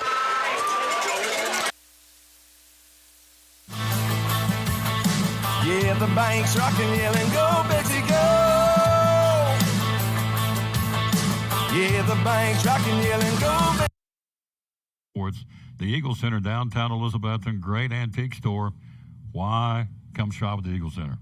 We just have so many unique things that tell a story, that add character to your home and conversation, and there's something new to look at every single day. Every time you come in, you won't see the same thing twice, and it's just a good place to shop for those unique gifts. What's the saying you always use, the cliche? Things tell a story when people no longer can. That's it. We have a building full of things that are just dying to tell stories. Absolutely. 2 floors, over 50 vendors. Hours are open. We're open 10 to 5, Monday through Saturday. Closed on Sundays for the Lord's Day. That's right. And you have gift cards too, right? We have gift cards available. Yep. The Eagle Center, downtown Elizabeth, one of our great sponsors here on the Tom Taylor Sports Show and Cyclone Sports. Be loyal, buy local, and shop at the Eagle Center in downtown Elizabethton. Thank you, Tom. We got this new team that's coming in here, and we're going to show them what we're all about. All gas, no brakes. Competitive excellence. That means you give your all on every single play. To no surprise, touchback Eagles. 28-14 Cyclones back to doubling the score here at the 2:52 mark, third quarter. Coach, a statement drive by our football team tonight. Nice drive. It really was. We've had 2 or 3 of those. We need a statement defense this time. We really need to close the door right here and give our offense another chance to extend this lead. The Betsy Band will perform at the end of the ball game, by the way, getting ready for their state competition next Saturday. 1st and 10 of the 20-yard line. Cyclones up by 2 touchdowns, third quarter. Guffey will hand off to Gilbert, tries to go outside, tries to come back up inside, nothing. Black and orange Stonewall got him at the 20. See where the mark the football. Rainwater was there. Also, Calix Daughtery starting to try to get a little surge. They give him maybe a 1-yard pickup at best, Coach. Yeah, that was a really good job up front. Looked like he made a cutback, had a little bit of room, but boy, it closed quickly. Once they got their hands on, there's no room to go. So it makes it a 2 minutes and 19 seconds third quarter. Hello to the Queen again, Deanna Ryder. We're going to be opening up this facility next month for the official ribbon cutting grand opening of the Ryder Center for Athletic Performance. So if you've known the story, the Whittons are here and the Ryders are here because Deanna told Coach, we want to move to Elizabeth, and what do you think? And she said one word, and it's changed this community. She said yes. A bubble screen near side caught, and they'll surge on into the 20, 25 to the 30-yard line. Well, as soon as he caught that ball, you saw him like rats after cheese going after him. Sammy Orsmer and Jack Evans, and there's also Riley Jones and Zach Wallen. He'll make the catch and take it out of the 30-yard line. This town will never be the same. Dave Ryder, Jason Whitten, Ryan Whitten, Sean Whitten, Ryder Whitten, Natalie Whitten, Brooke Whitten. I mean, the more decades, the better. I'm telling you. All because one lady said yes to coming to town. And the rest, as the late Paul Harvey would say, now you know the rest of the story. It's history. Thank you, Miss Deanna. From the 30-yard line. Handoff again. Davis trying to get outside and cuts up inside, spins his way, tries to get forward progress, backing his way downfield, not much. 33-yard line. We converge on him at the bottom of the pile again. He's been there the better of the night. Calix Daughtery and also Braden Rainwater. Rainwater has had a night. He has had a night, yes. He always seems like he has a night, but again, he's been really strong tonight. So we know CJ's going to get a sandwich. Rainwater's working on 1-2. 42 seconds to go, third quarter, 28-14 Cyclones. Temperatures dropped. We're down to 42 degrees right now. So the Cyclones will show up front, a 4-man front. Jones, Rainwater, Also out there is Daugherty and Kyler McGovern, who's back after being out for a couple of weeks. Hand off, and he'll walk right towards Kyler, and he didn't get much. 30-yard line. Good pursuit and good stop. Right there was McGovern. It's only carry, tripped up by Rainwater. And Rainwater again in the play. So Cyclones watching the clock trickle down. That's going to do it. That's the third quarter. We'll take a break. We'll come back in the final 12 minutes. Cyclones lead it big, 28-14. We go to the fourth. You're watching 6th-ranked Elizabethton Cyclone football. Cyclones 28, Eagle.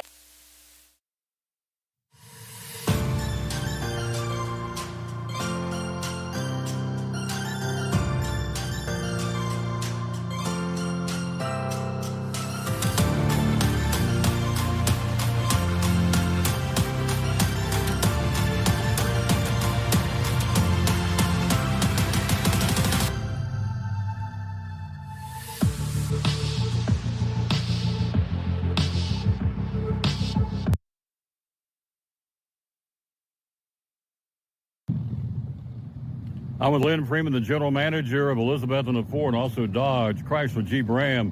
What's going on? What's happening down here, my friend?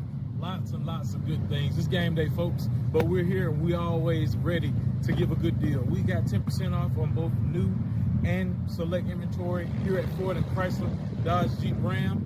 We have a huge inventory of both new and pre-owned cars, paying extra dollars for trade-in, but then we're willing to go the extra mile for you. Good luck, Elizabethton. Let's win another championship this year. There you go. Lynn Freeman, general manager of Ford of Elizabethton and Chrysler, Dodge, Jeep, Ram in Elizabethton. Between the lines, in between the whistle, no doubt the boys are gonna hit you. They're the standard, you best believe. If you don't know now, you're about to see, yeah. Cyclone Edward. So we're in desperation mode now for Seymour. The bubble sweep will stop the play to blow it dead, hand it off to Ogle, and not much there. 28-14 starting the fourth quarter. Cyclones by 2 touchdowns. We will capture the Betsy Band at the conclusion. We'll let you see their performance tonight. Renita Button, thank you, ma'am. Very kind what you said. Let's see what else here. Who else? Doug Henshaw goes Cyclones from Covington, Georgia. Tim and Tammy, Doug and Jan. Tom, you're the best. Thank you, Doug. Pastor Henshaw from Caldwell Springs Baptist Church. Yeah. Blake Young says, I'm a Seymour fan. I must say I really appreciate the commentary tonight. Class act. All these young men deserve publicity, and you're exactly right. These are high school kids. You're going to hear kind things, so they're just kids. Throw out in the flat. Brown, did he catch it? See, they'll give him forward progress. He did not. Couldn't handle it. Juggled it incomplete. That brings up at 4th and 10. Seymour, 11:53 to play from the 30-yard line. That was very kind. Who was that that said that? I want to give him props. Yeah. Blair Young Grove. Blair Grove, I guess. Thank you, sir. A Seymour coach's wife. Thank you very much. Well, they're well coached, I'll tell you. They are well coached. So they're going to get the ball high snap. They'll bring it down on the running kick. It'll be a twister. It'll be taken on a bounce. Everybody gets away from it and down to kick it and down it. Ultimately, he inadvertently kicked it was Braden Fisher. Coach, tomorrow night, the Big Orange go to Lexington, Kentucky. The last 4 times he played there, it's been a combined 16-point differential. They play us tough up there. Stoops is under the gun. They should have won that game against Texas last week. Tennessee, we know what they did against Alabama. Who wins that game tomorrow night? What do you think? Well, I mean, I still like the Big Orange. I think they're just a better football team, but that's a tough game anyway. You know, we used to be Kentucky and Vandy were kind of the give-me's, and that's just gone by the wayside. So it'll be a dogfight, but I'm looking for Tennessee to come out with the W. I'm going to ask you this question after our first play here. The 40-yard line, 11:46 to go in the ball game. Cyclones up 2 touchdowns. 4-man front, Seymour. Handoff, Legend Pate, the freshman. Big hole, and he darn near broke it. He got out in the open and tripped himself up, and then he stumbled a little bit, gets it out of the 47-yard line.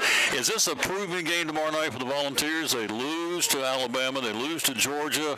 People want him a little bit the way the play calling at times, which is not really him. It's the offensive coordinator. However, his name's on the desk. task as a head coach. So is this a proving game tomorrow night for the Tennessee Vols? If they lose this, they're in trouble to get in the playoffs, let alone win the SEC. They probably lose that chance, yes. And Blevins to Pate. Pate will pop it at the 40 and gets gang tackled. Seymour flies the football.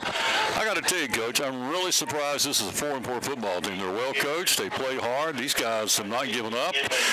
And they shouldn't be giving up, but they're a scrappy bunch. I like this football team. They are. They've been fun to watch, unfortunately, but no, they play well. Their technique's really good. They basically have said, we're going to put 7 people here in the box. We're going to cover you out wide, man on man. Let's see what you got. So it's probably been a good test for us. First and 10 on the 50-yard line. Clock 10:40 to go in the ball game. We're up 2 touchdowns. Single setback. Blevins, the QB will hand off. It's the train. He'll cut up inside, got him a load, and brings him down inside the 45. Well, he had his team dropping that right shoulder, pops it down to the 44-yard line. Tackle made on a hang-on, see if I can pull him down, but Kenny Haley, and he did it. So the Cyclones move it to the 44-yard line. So 10:15 to go in the football game. I think for a lot of reasons it's a big game for Tennessee. I mean, they've got Oklahoma coming next week. They still got Vanderbilt and Florida on up and coming. They've got some tough games left. They really do. Oklahoma has got their hands with Ole Miss coming up tomorrow. Hand off to the train. Train will get to the 40-yard line. The J train brings it down. Wallen, tackle tag team number 4, and turnaround youngest. Your mama wants to know you did good. That would be 52 Kenny Haley, and number 4 Mason Brown for Seymour at the 41-yard line. The left side's done a great job up there. It seems like we found something there. Doing a great job all night. 3rd and 4 from the 41-yard line. Blevins will hand off to the train. He'll crack it to the 40 and barrel his way down inside. He'll go to the 30, about the 36-yard line, depending where that knee went down. It's more than enough for a double C Western Supply first down, double C. Man, like they have one of those toboggans they've got out there tonight, them hand warmers. I don't have either one, but it's getting cool. They've got them. And I understand we got a chance of snow in here on Halloween night. Yeah. Something tells me we're going to have a cold, snowy winter up here. We're due one. We are due one. Yeah. We are. First and 10, 36-yard line. Hand off to the train. They'll blow the play dead. Clock at 9:03 to go in the football game. Greenville wins big tonight at Granger, so the showdown is coming, folks. On Thursday night, not Friday night, but Thursday night at Burley Stadium, number 2 Greenville, number 6 Elizabethton's going to square off. For at this point, we got 9 more minutes to decide it, but at this point it'll be for the regional championship. So it will be a whammer jammer. We'll bring it to you audio only there on Thursday night. They request us not shooting video, so we'll do that. So RV, Richard Van Us. I'll check and see how his Dodgers are doing. He was giddy the other day. I had him on the show. He was just giddy about his Los Angeles Dodgers are playing tonight game 1. First and 15, 41. Play action. Here comes a blitz, and he sacked him. Outside blitz. Nobody picked him up, and he blasted through there and dropped him. And Kenny Haley drops him for a tackle for loss back to midfield. Nice outside bull rush by Haley. Drops him at the 52 or at the 50-yard line. Somehow there's a breakdown in communication. The receivers, we had 3 guys. Bryson looked there immediately. None of them were turning to look for the football. So I'm not sure somebody missed some kind of signal.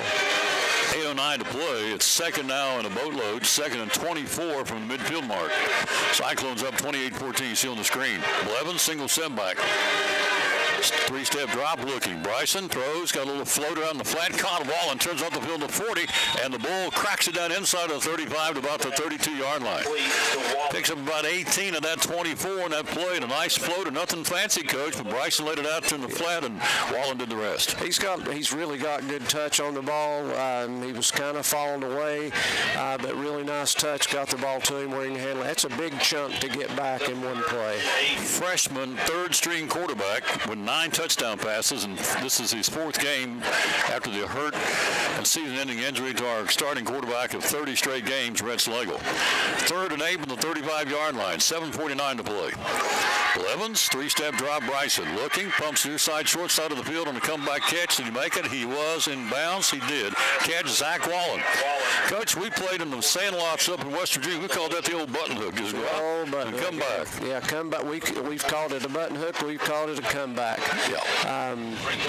We hadn't heard Wallen's name very much, so I'm glad they found him. Zach, number 19, big catch, but it's a 4th and 1 from the 26. And needless to say, it's 7:38 to play in the ball game. Clock rolling. We're going for it here. Let's see what we're going to draw up. We need 1 yard to move the sticks from the 26-yard line of Seymour. We've not had a whole lot of luck running it up the gut in these kind of situations. Let's see what we do. Blevins on the 4th and 1 with the 26. Mathis, your single setback here. He will keep it himself. Blevins, the social dump pass caught. Walling to juggle, holds on to it to the 20. Sidesteps the man, stays on his feet, and angles down inside the middle of the field, down to the 15, down to the 14-yard line. Picks up, needed 1, got 12.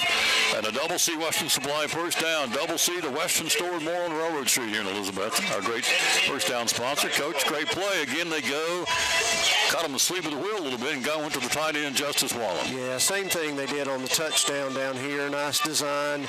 Kind of hard to, what do you do with everything that they've got going on? And Justice slid right outside. Nice little dump pass to him and a lot of yak after the catch. We have a lot of weapons folks have to get ready for. We'll be in Greenville on Thursday night, 6:50 airtime for what's shaping up to be the regional championship. The Train back there is single setback. Pate goes in motion. Train gets a handoff. He'll follow. Pate's blocking and discombobulated of sorts. Gets to the 15 down to about the 14-yard line. So the Train moves it. Pate led the block as he put him in motion and curled up in to lead the blocking. Got him a little bit. The linebacker makes a stop for Seymour. Puts the ball at the 14-yard line. 2nd and 9. 6-minute mark to go in the football game. Cyclones lead it, as you see on the screen, 28-14. Our student-led Cyclone Network doing a great job tonight. Blevins audibilizing, 13 on the play clock. Bryson will throw on the flat, looking, throws across the middle, batted down. Nice defense. Going for Zach Wallen, and right there, step for step, over the shoulder, batted down by Mason Brown for Seymour. That was a nice defensive play, Coach. Over the middle, Wallen had a height advantage. He's bigger, but Brown put himself in the right position and batted away. Yeah, he did. That's a tough throw, running to your left a little bit and then trying to hit somebody crossing from left to right. Put the ball in a pretty good place. Just a nice defensive play. So it brings up a 3rd down and 9 from the 14-yard line. 5:46 to play. Clock stopped with a throwing play or a passing play on senior night.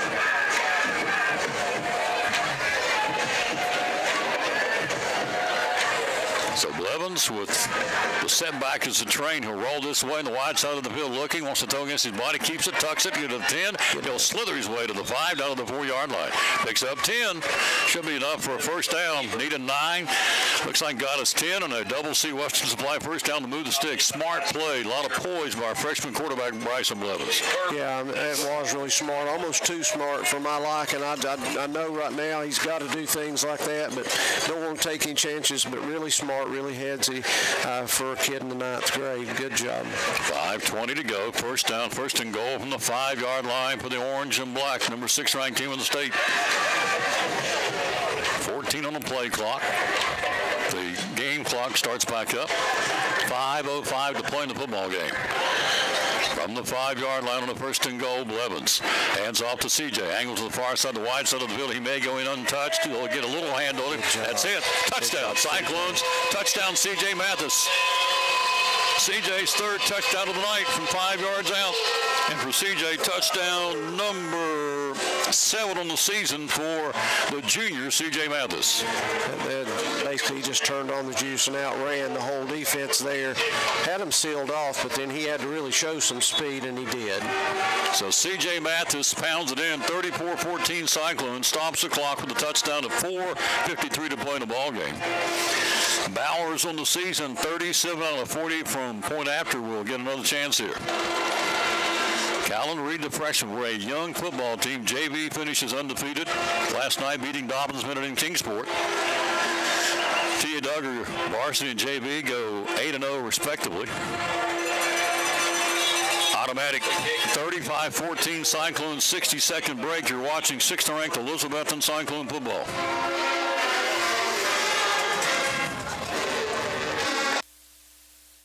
Merchandise.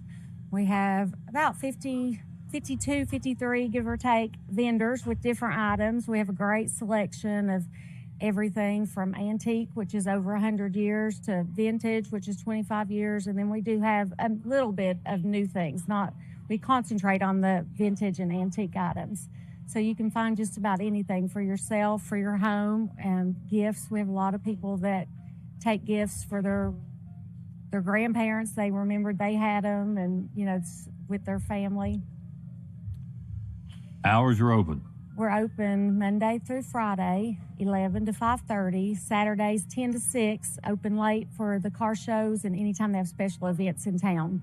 Need Place, one of our great sponsors of Cyclone football, Duck Crossing in downtown Elizabethton, proud sponsor of 35-14, 38 out of 41 Bowers on the season now, point after. So we'll kick it away again. Greenville, what did you say, 63? 63-13? Yes. Over Granger? In the fourth. Still playing? Yeah. They're getting tuned up for the Cyclones on Thursday at Burley Stadium on the turf. Here's the kick. It's a sidewinder into the end zone touchback. So tell us about the man going to get the tee, Coach. All right. You got Mike Krushak's been doing this for 28 years. And again, he's seen just a little bit of everything. He does so much for our program.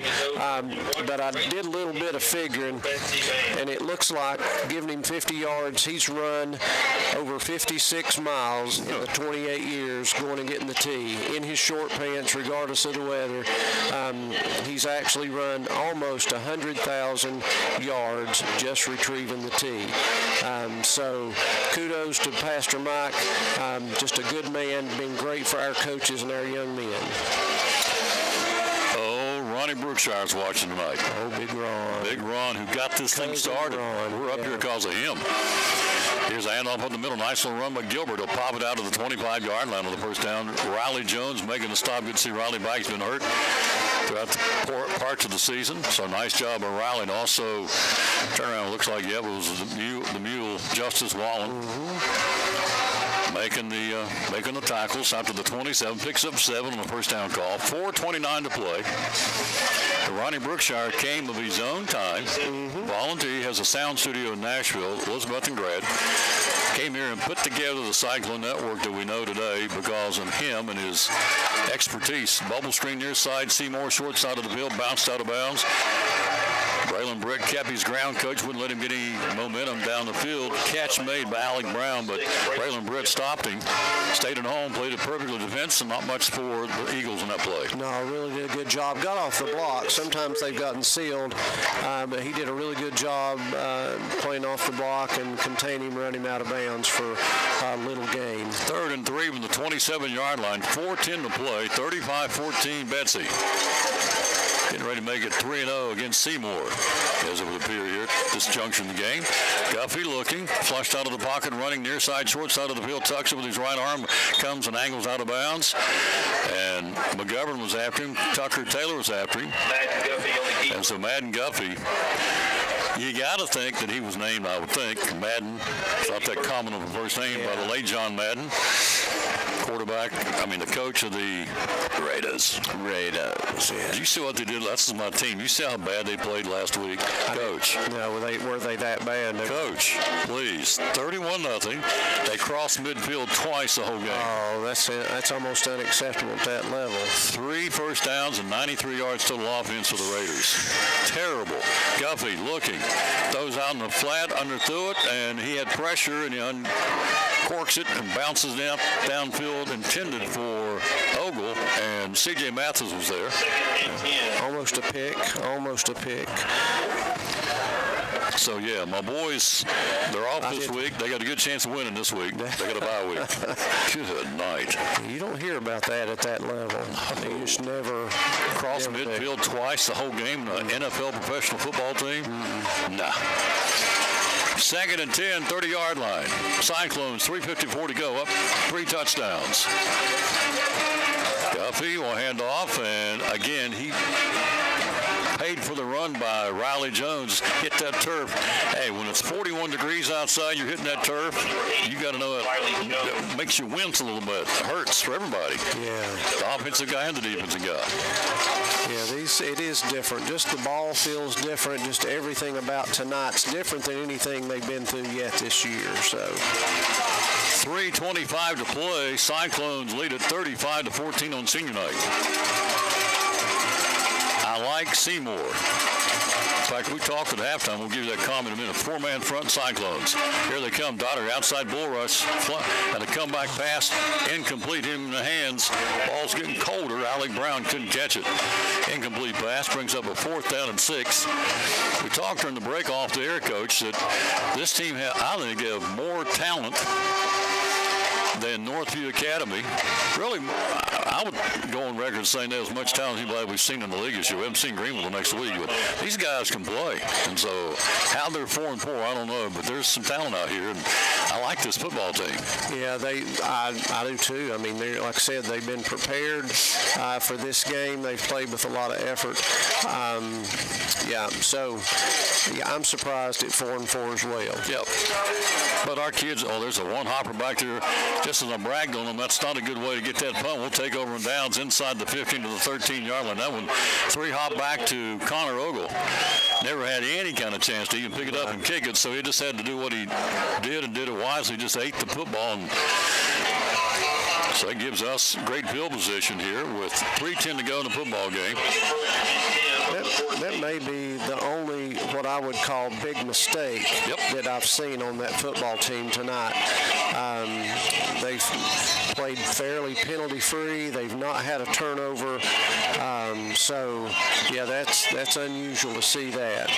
Bottom of the 4th inning, Dodgers and Blue Jays are tied at 2. In Toronto, game 1 of the World Series tonight. 2-2 in the 4th inning. Cyclones have it from the 14-yard line, 1st and 10. 3:10 to play. Blevins will hand off to the train. The J train will be at the 10, and he'll get about 4 on the play. Got upended his slants, knocked out underneath him by his kids played a heck of a football game. 52 can play. Kenny Haley, a 5'9", 165 senior. Upended him. Ball's at the 10. They're going to mark it to the 12. I think in forward progress, I guess his knee went down to the 12. His body stretched out to the 10. They'll mark it to the 12-yard line. 2:44 to play. Blevins hands off to the train again. He'll pound it down inside the J train down about the 5-yard line. Picks up about 6 or 7 up the gut. Guess who's at the bottom of the play again? 52, Haley. And also big 72, J.J. Inman, 6'2", 280 junior defensive tackle.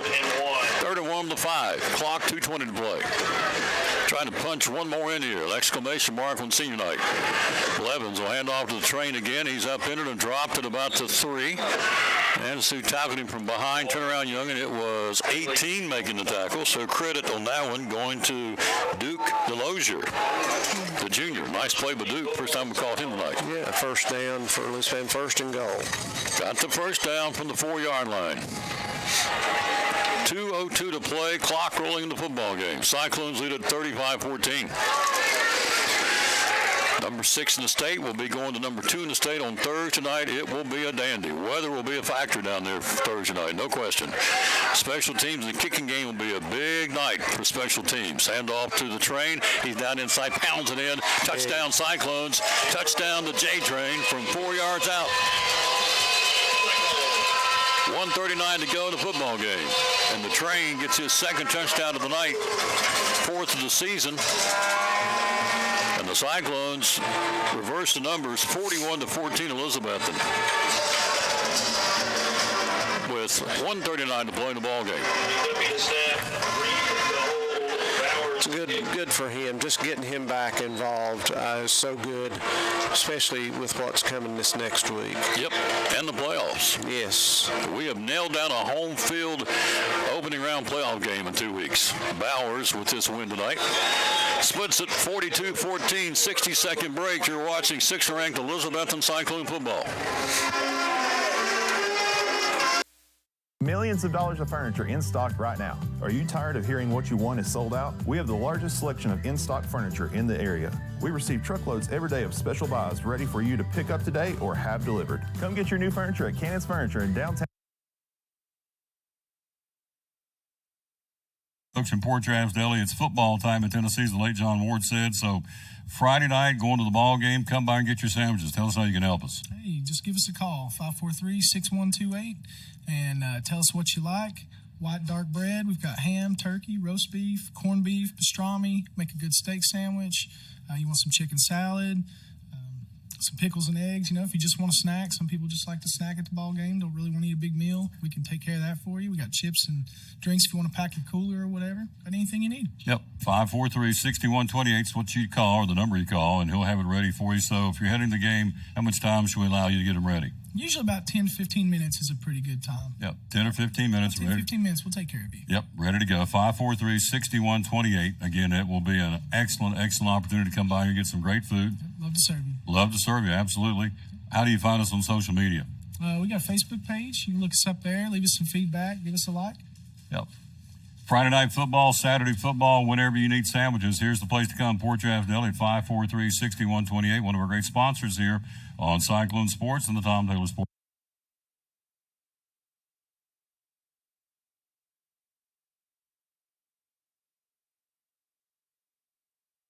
42-14 Elizabethton here on a cooling down Friday night. The band will be coming up next. We'll capture it before we say goodnight and move on. So we'll let you see the Betsy Band. 3-time back-to-back defending state champ. They'll go for number 4 next Saturday in Smyrna, the state band competition.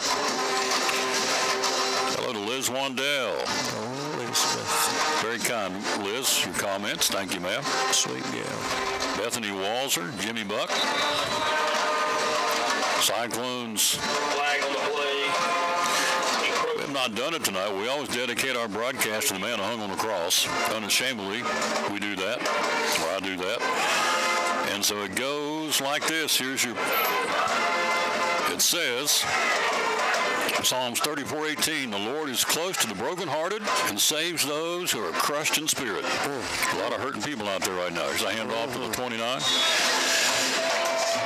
Finish up by saying, thank you, Lord Jesus. You want to be right there with us, holding our hand every step of the way in our tough times, hearing and answering our prayers. And our cries for help when we are crushed, our spirits, even when we don't always live like you want us to live.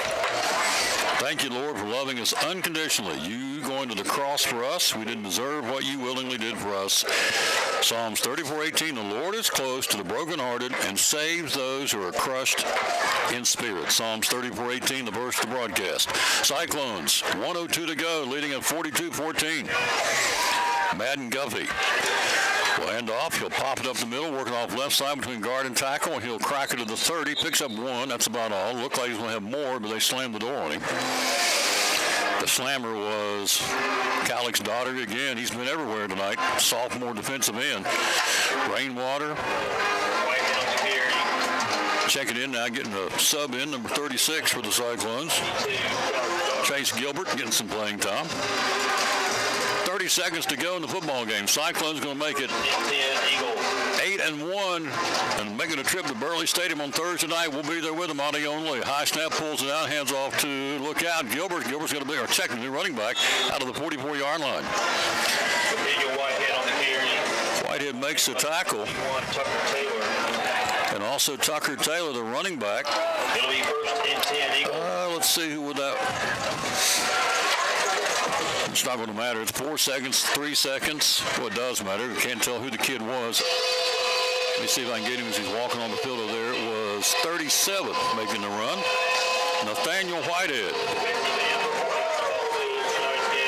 And the victory celebrations on senior night. Final score, it's in the book. Cyclones make it 8-1. The 6th-ranked team in the state will go to Burley Stadium and play for the regional championship again this year in 2025. With the final score, Cyclones 42, Seymour 14. They fall to 4-5 and 2-4 in the league. And for the Cyclones, they improve to 8-1, and they also go now for Elizabethton Cyclone football 6-0 in the regional, playing for the regional championship coming up on Thursday night in what could be interesting weather conditions, to say the least. Rain for sure, and wind and cold temperatures. We travel to Burley on Thursday night to battle the Greenville Green Devils for the regional championship. Final Final score, Cyclones winning 42-14. Our postgame show begins, brought to you by Phil's Dream Pit. We'll take a break. We'll be right back, get coaches' comments. We'll get ready to watch the Betsy Band. We'll hear from Sean Whitten. And the Cyclones prevail tonight. Final score, Elizabethton 42. Seymour 14. You're watching 6th-ranked Elizabethton Cyclone football.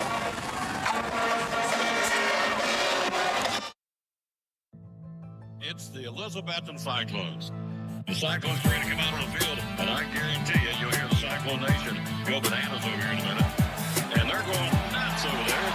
Standing ovation of the Cyclone Nation. Here they go. Yeah, it's Friday night. The only Folks from Port Travis Deli, it's football time in Tennessee's the late John Ward.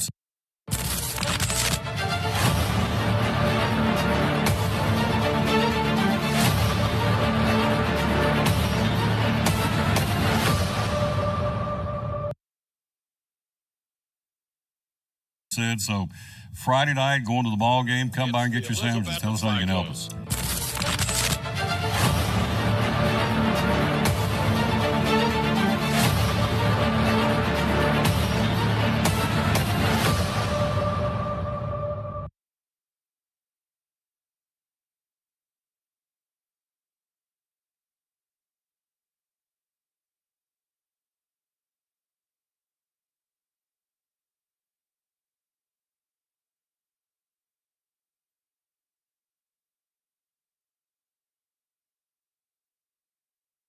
And the owner, how can you feed the team, feed the gang, feed folks for football season? What are options for Phil's? You know, the great thing, we're set up, Tom, for events large or small. When you want to take things and make things easy, we have our dream packs to go that give you your meat, give you your choice of 3 sides, your buns, your barbecue sauce. You just throw that on a plate, and you're ready to go. So you can just set it out, set pans out for your friends to grab whatever they want. You're having a big party at your house for watch the Vols whip up on Syracuse or whoever it is they're playing this week, where we go in Tennessee, Alabama, whatever game it is, we've got you covered with those dream packs. And if you're going, you know what, I've got everybody bringing nachos and sides and all this little finger food, but I want something a little more substantial, you can get meat by the pound, and we can set that up for you where you just have the meat and everybody can bring a side and get you ready to go. So meat by the pound or dream packs to go, either one. Great way to feed a bunch of people on a budget. 349-60 or 423-349-6437 is the number to call. Website is philsdreampit.com. Also be looking for our Phil's Dream Pit food truck. You can follow where it's going to be set up at philsdreampit.com. We run that thing all over the Tri-Cities. We've got it in Elizabethton sometimes, Kingsport, Johnson City, over in Bristol occasionally. So wherever you are, follow the Phil's Dream Pit food truck. You can get the barbecue on the go there without having to drive out to Eastern Star. Lots of options. Great sponsor, Cyclone Sports and the Tom Douglas Sports Show. Give them a call. Let them take care of your next activity, next need, whatever it is, at Phil's Dream Pit. The quest for perfect barbecue. Eastern Star exit of Interstate 26. Proud sponsor of Cyclone Sports and the Tom Douglas Sports Show.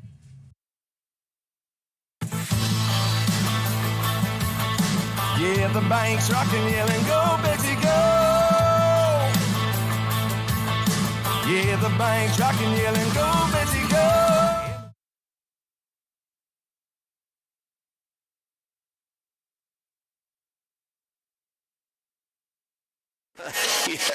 42-14 Cyclones win it tonight. Cyclones, again, getting ready for Greenville, who won big tonight down in Granger. So 80-plus with us here. And so we started slow, a little sluggish, to be quite honest with you, but we did what we needed to do to get it done tonight against a team that came in with, their aspirations just like ours to play well and get ready for the playoffs. It's probably in jeopardy at this point, I would think, Seymour. We'll let that sort out. But our guys flipped the switch and got done what we needed tonight. Nobody got hurt. Get ready for Greenville on Thursday. Yeah, again, I'm not real sure. They don't have a whole lot of time turnaround to evaluate this film. Game felt closer than the score just from a coaching standpoint, I think. But when you look at a game where you don't turn the ball over, you don't punt,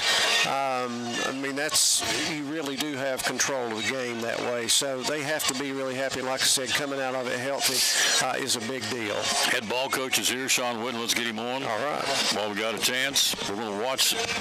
Don't go too far, Coach. We're going to watch the band do their thing tonight, and so they're getting ready to go down and defend their three-time state championship next Saturday. So we're going to do a little warm-up for us tonight. Coach is here with us, and we're on camera right here. Yeah. So congratulations. Big win tonight. Gosh, that's a scrappy football team we played, Coach. Yeah, much improved. A lot of the teams in our conference got new coaches, and when you get a new coach, you're trying to turn over the culture and get the right players in there. And these guys were really good, quarterback was savvy, and absolutely they spread you out, 2 receivers on the edge that are 6'2", and they were a scrappy bunch, And last week we wanted to throw Bryson in there with the Sullivan East's defense. We wanted to get him some throws. Tonight was about our offensive line when we knew, we wanted to install the run game and get it going. And this week, we got McGovern back. The Loveday guys were healthy. We had Bird was back for another week. So we really wanted to try to beef us up as much as we could early in the game and try to get as many guys out there that we could to kind of push them and kind of lay on them a little bit. And, we just didn't want to leave any question about tonight was about running the football. And we did it. McDuffie hurt? Yeah, McDuffie's got a little bit of a quad bruise, and, he tried to go a little bit, and just, we used him as snapping, and, we just didn't want to, get him hurt, because we got a short week, and then, just if he banged it up a little bit, he wouldn't be ready for next week. So I'll tell you what, though, our guys stepped up really well, and offensively we answered several times. Defensively, not off to a great start. They've been picking us up on our games. They've been setting the tone for us. Tonight was offense kind of set the tone for us. But I tell you what, when the head ball coach decides to go for 4th down, we don't get it. We put the defense in a bind and we hold them to a missed field goal. That was huge. It was huge. Yep. They had a chance to. They had a 4th and 6, and they opted for a field goal. I thought that was a big play in the game. They didn't get it, and we take over and we make things happen with the Cyclones. So Greenville won big tonight, 63-13 was the last time we checked over Granger. So the showdown is set up for Thursday night.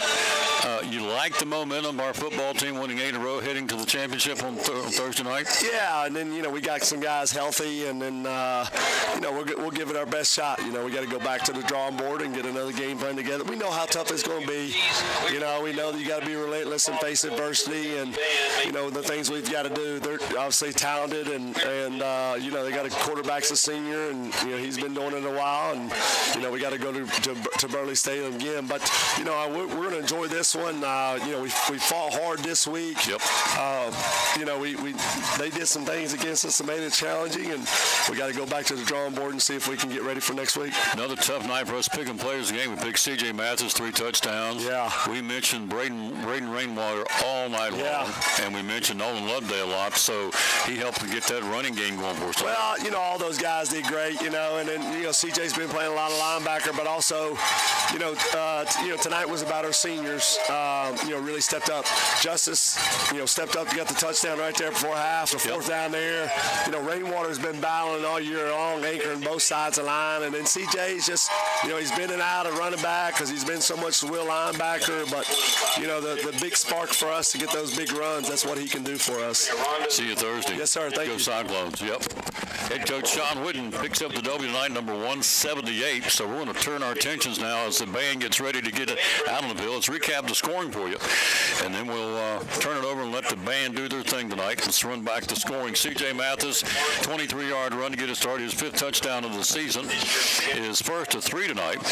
Gilbert, and we lead 7-0. Gilbert and the Eagles come right back down the field and score, tied the game 7-7 on a 2-yard run by Gilbert, and that would be, I want to say, Josh Gilbert. That is right. The Train gets a 2-yard run. Bowers point after 14-7. Thought a big play in this game, and he mentioned it. They had a 4th and 6. They opted for a field goal, coach. Didn't get it. We take it down the field. We scored right before halftime with that tight end pass to Justice Wallen. I thought the missed field goal and us scoring right before the break was big in this football game. It did, especially since they had the football coming out the second half. I was surprised. I wasn't surprised they tried to field. I was just the distance and the time, and again what they're playing for. I would have thought they may have gone for that. that. But again, had they made it, it'd have been a great call. They didn't, and it helped us. They come out and get that, and they deferred the kickoff, the coin toss, I should say, to the second half. So they come down, they score. Gilbert gets a 2-yard run, makes it 21-14, got a little tighter. Then the Cyclones get a C.J. Mathis run, ending the third quarter 28-14. C.J. a 5-yard run, and the Train a 4-yard run to close it out. Bowers point after us. He's now 39 out of 42 in the season. We picked C.J. Mathis, Braden Rainwater. We talked about that with Sean and Nolan Loveday. So let's go back out on the field. We'll keep talking, but let's capture the Betsy Band here, putting on their show for us here in the postgame. And so let's go out here as we do the great camera work with our Andrew Barnett producing and directing. So we're going to sit down and we're going to enjoy. And they're going to get us off camera, and they're going to watch the field, and we're going to watch the band do their thing here as the Betsy Band gets ready for tomorrow, the Elizabethton Classic. We start at 2 o'clock with the T.A. Duggar Band playing the national anthem, and we'll conclude tomorrow night about 9:30. And so we'll do that tomorrow night, and we'll wrap things up. So here it is, the Betsy Band. Let's catch it.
outstanding job by the Betsy Band. Again, it was audio only tonight. I think we had a camera go on the Fritz to it. Otherwise, we'd have televised it. So some people said, why didn't you televise it? Well, that was our intent, but we didn't get it, and so it is what it is. But you got a game tonight, 42-14. Coach, get some closing comments. Here we go again, the Region Championship. Well, that's a surprise. The Cyclones and the Green Devils, again, going down to Burley Stadium. Folks said, why do we have to go 2 years in a row? Because of the TSSAA. And again, if you look at the master schedule this year, we've had teams, other schools, that went back and mimicked last year's schedule. So it's not just, it's folks, well, the TSSAA don't like us, which has nothing to do with that. It's a computer spit out.